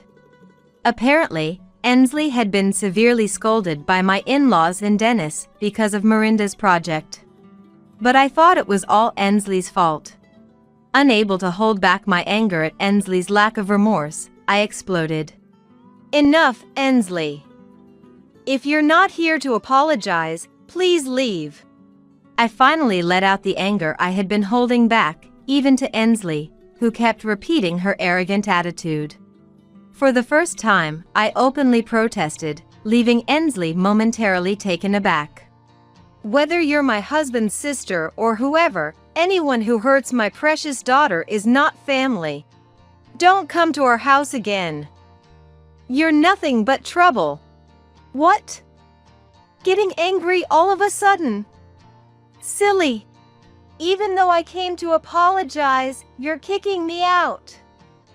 "Fine then. I'll tell the family you're a stubborn DIL. Just remember that." Miranda interjected while listening beside me. "Aunt, I'm recording our conversation, so lying is useless." it'll be found out soon anyway," she said, admonishing Ensley like a child who won't listen. "Oh well. I guess I'll forgive you just for today then." With those final words, Ensley left with a pale face. "Ah, that feels so much better." Now in 5th grade, Miranda seems more mature than ever to me. She never used to complain, not because she didn't want to but because she didn't want to worry us. But now, it's different. Miranda isn't holding back tears anymore. She doesn't even feel the need to cry because she's become so strong and resilient. Looking at Miranda's serene profile, I couldn't help but feel a bit reflective. Maybe I've been too worried about her. With the sole intention of not letting her feel lonely, I quit my job to always be there for her. But it seems Miranda is fine now. Without me realizing, she has grown up and surrounded herself with many strong allies. Lately, she's been bringing school friends home more frequently. "What, is there something on my face?" Miranda noticed my gaze and looked at me questioningly. "Yes, lots of happiness." "What? That makes no sense." Laughing at my response, Miranda seemed amused. Feeling her growth, I decided to rejoin the workforce at an apparel company I had been invited to rejoin. "Eleanor, I read the newspaper. Miranda did great, didn't she?" Every time my coworkers mentioned it, I calmly responded, "She probably doesn't think she did anything extraordinary. She just presented her life as it is." One evening, Miranda shared her future dreams with me. "I want to become a doctor. To help children and families suffering from diseases and disabilities like mine. Facing myself through my summer project made me think that. And I've been thinking lately, there are people who can't run fast, those who struggle with studies. Tall people, short people. My condition is just another trait among those." Hearing her aspirations, I felt hopeful for her future. "Oh, and by the way, a boy in my class told me he likes me." Miranda casually mentioned her dream and then shared this news. Reporting this to Dennis via video call, he panicked. "What? Isn't it too early for her to be in a relationship? Hey, are you okay with this?" "Calm down, my dear husband. I calmed down the frantically panicking Dennis. The fact that a boy confessed to Miranda probably means that the kids around her have stopped caring about her condition. As for Ensley, I heard she was kicked out by Dennis and the in-laws. Ensley, who had been lazing around at home every day without working part-time, finally decided to become independent after losing financial support. In reality, she had no choice but to do so. Now, she struggles with living alone in a small, old apartment, earning a little from part-time work. The wish Miranda had for her summer project, to reduce ignorant and hurtful comments about diseases and disabilities, is also my wish. Of course, 1 or 2 actions alone won't change the world. But that's exactly why we, who know the struggles and pain, must continue to spread the truth to the world. I vowed in my heart to continue watching over Miranda, ensuring her growth isn't hindered. Dennis has decided to return from his assignment. Dennis convinced his boss to allow him to work predominantly remotely. "I won't let you two feel lonely again," he said. "But then, you came back because you're worried Miranda might get a boyfriend, aren't you?" "That's not the case," Dennis awkwardly responded. "Anyway, we're back to living happily and closely as a family of 3. A family that's always full of laughter, our pride and joy." My name is Alice. I've been married for 8 years and have a 6-year-old daughter, Laura, and a 4-year-old son, Eddie. My husband Sam was a colleague at the same company. When I was assigned to the same team, I was supposed to support him, but being new to the job, I often ended up receiving his support instead. I was drawn to his work ethic and kindness. We had a successful project, and a party was thrown to celebrate. He was the main contributor to the success, and naturally, the star of the party. Amidst everyone's praises, he took my hand and said, "I really appreciate Alice's support. This success is partly thanks to her." I responded, "I haven't done anything significant. Thank you though." But I was thrilled that he recognized my efforts. As the party ended and everyone was leaving, he and I ended up being alone together because we were heading in the same direction. It's odd to say this here, but I'd like to date you. I have feelings for you. Surprised and overjoyed by his sudden confession, I was filled with happiness. It was because I had also fallen for him. 6 months into our relationship, he proposed to me. The proposal came unexpectedly on our way back from watching a movie and having dinner together. I was so overwhelmed with happiness that tears came to my eyes. Why not in the restaurant we just left, but on this street? But then I remembered that he asked me out on the street too, and I couldn't help but laugh through my tears. He was a bit surprised by my reaction, but after hearing my explanation, he apologized saying, "Sorry for the lack of delicacy." We decided to get married and started making various preparations. Among them, greeting his parents was important. Actually, both of my parents had already passed away. My mother died of an illness when I was in junior high, and my father died in a sudden traffic accident the month I started working. Being an only child, I suddenly found myself alone. So, I felt both joy at the prospect of gaining new parents and anxiety about what these 2 people I had yet to meet would be like. According to him, his father Jack is strict but kind and is someone he respects greatly. Jack's also still working energetically as a director of a trading company. As for his mother Emily, a housewife who always supported Dad, and who loved and raised me with care. Sam shared that with a bit of shyness. I was nervous when I greeted them. Jack said smiling, "I'm happy to have you in our family. If my son has chosen you, then I'm relieved." Emily also smiled saying so. We continued to discuss various things about the wedding and our future home as a group of 4. After the meal, while helping Emily with the dishes in the kitchen, just the 2 of us, she suddenly said, "I feel sorry that you have no parents, but I wonder if such a girl is really suitable to be Sam's wife." It came out of nowhere. She lost the friendliness I had felt until then and feeling belittled. I was stunned and didn't know how to respond. While washing the dishes, she continued to express her dissatisfaction towards me. Her calm tone seemed to reveal her true feelings, and I couldn't bear it anymore. She never showed any sign of belittling me or speaking ill of me in front of others. The huge gap in her attitude was terrifying to me. Nevertheless, the wedding was a grand affair. Sam said, "It's a once-in-a-lifetime event for a woman," and planned it for me. Jack agreed with his idea and helped make it happen. Many people attended, including our company colleagues and Jack's business associates. That made it a lively ceremony. Sam and I had agreed to continue working until we had children. However, it seemed that Emily disapproved of it. When I was alone with her in the dressing room before the wedding, she whispered in my ear, "So, you're continuing your job. A wife should support her husband." Poor Sam. "I quit my job right away to support my husband." She said that with a tone of sarcasm. There was a staff member from the venue in the dressing room to help us prepare, so I think Emily was discreet for their sake. I felt a strong will in her to never reveal her true nature or true feelings to anyone.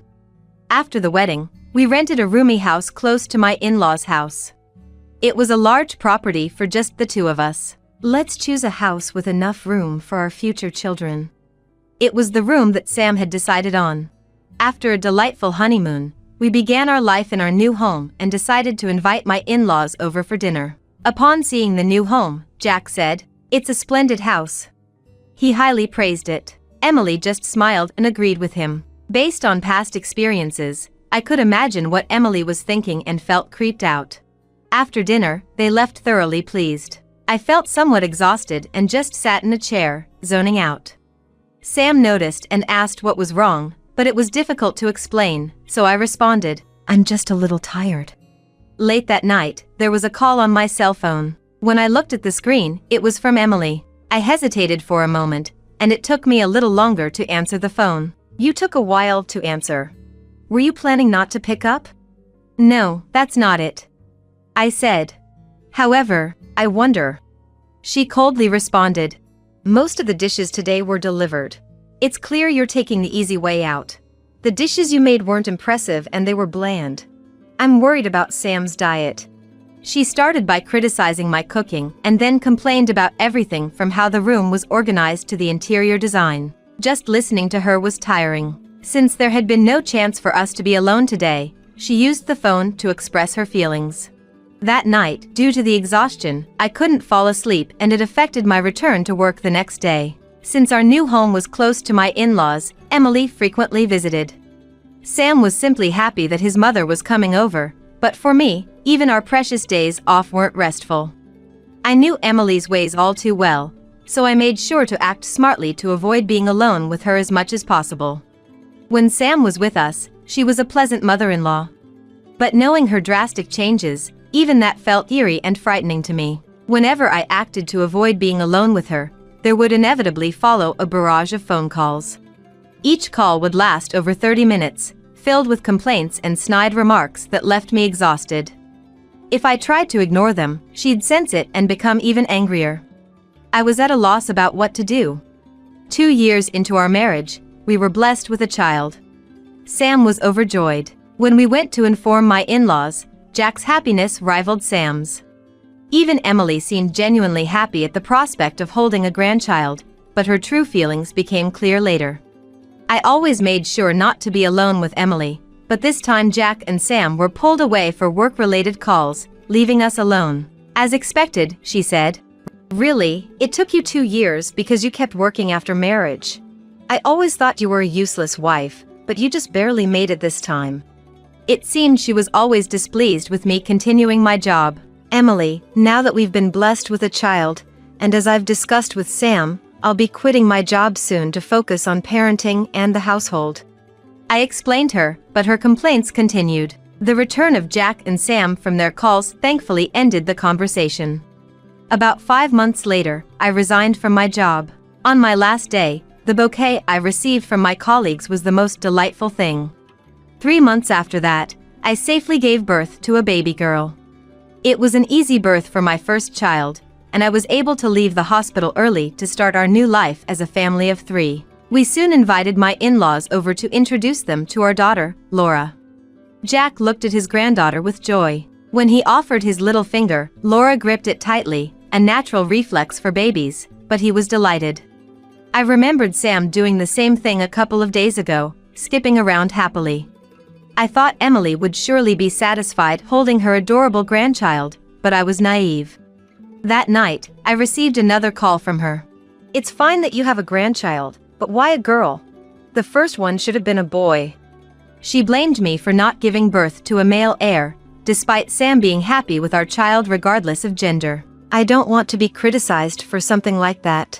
Feeling like our child's worth was being denied, I finally stood up to her. She was angry at my rare resistance and became even more sarcastic. It felt like my child was being ridiculed, and I couldn't take it anymore, so I finally told Sam about it. I had never really spoken to him about Emily before, and he seemed quite surprised. He also said, "I can't stand the way Mom talks down to Laura." And he apologized to me. "I'm sorry for all the trouble you've been through." He promised that from now on, we would keep some distance from Emily. After that, our interactions with her decreased, and so did the harassment from her. Perhaps because I felt more secure in parenting and my life with Sam, we were blessed with another child when Laura turned 2.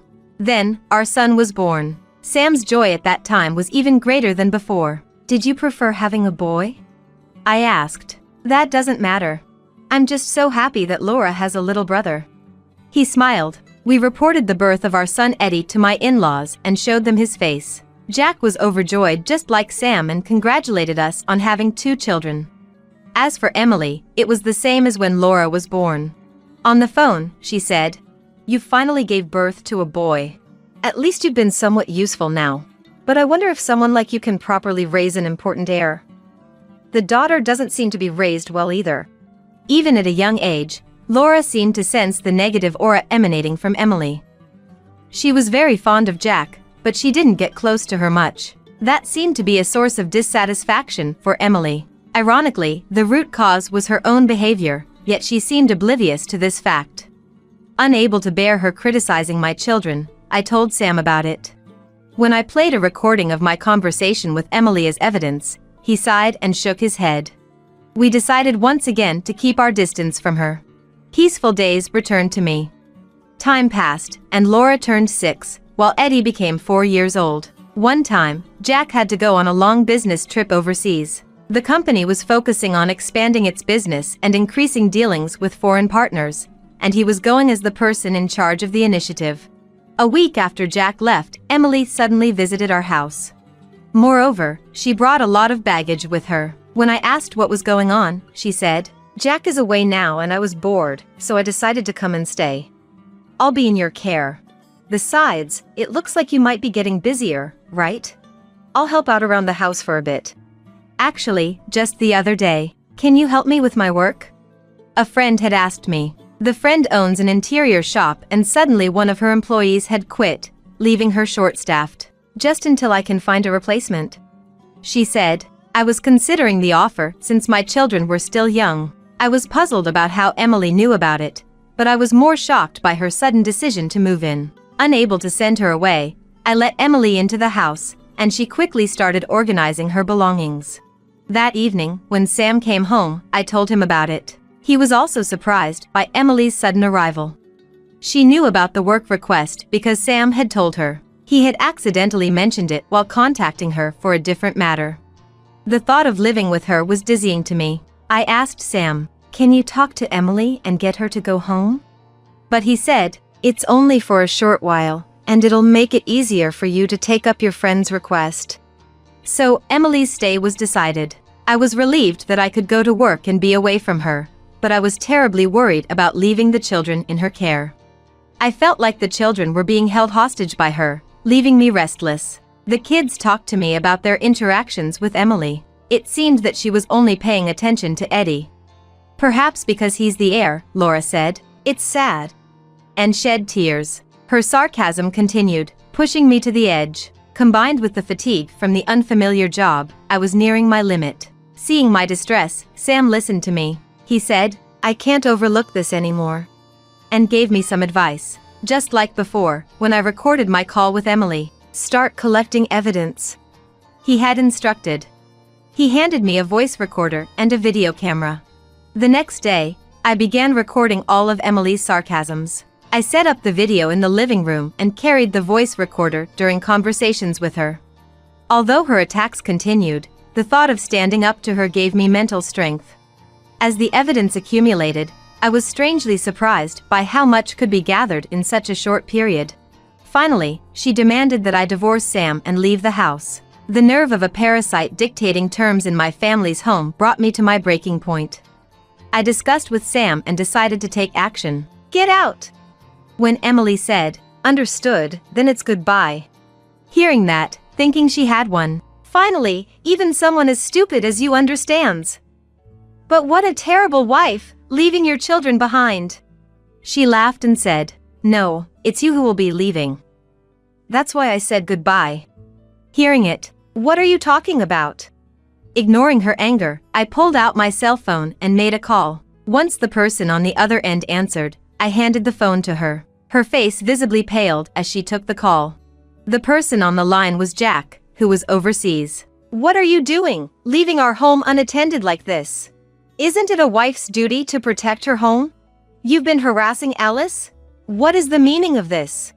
Unable to respond to his words, Emily filled with anger. She began to sweat profusely, and her eyes turned vacant. I had asked Sam to gather substantial evidence, which we then sent to Jack overseas. In today's age, whether someone is overseas or anywhere else, data can be sent with just a click. "I've seen the terrible things you've done. I won't hear any excuses." Among the evidence was a video of Emily taking money from my wallet.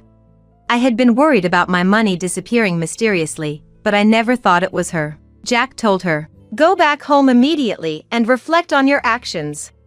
Moreover, I'll be returning home temporarily and we'll have a talk then." Saying so, he ended the call. After hanging up, Emily quickly packed her things in a daze and fled back to her own home. Later, when Jack returned temporarily, he lectured her and even considered divorce, completely breaking her down. After the incident, she never interfered with me again. Laura and Eddie said, "Mommy would never leave us. Grandma doesn't understand anything." That's right. I would never abandon my precious family. Sam stood by me. I am resolved to cherish this family always. Thus, a peaceful life came to our family of 4.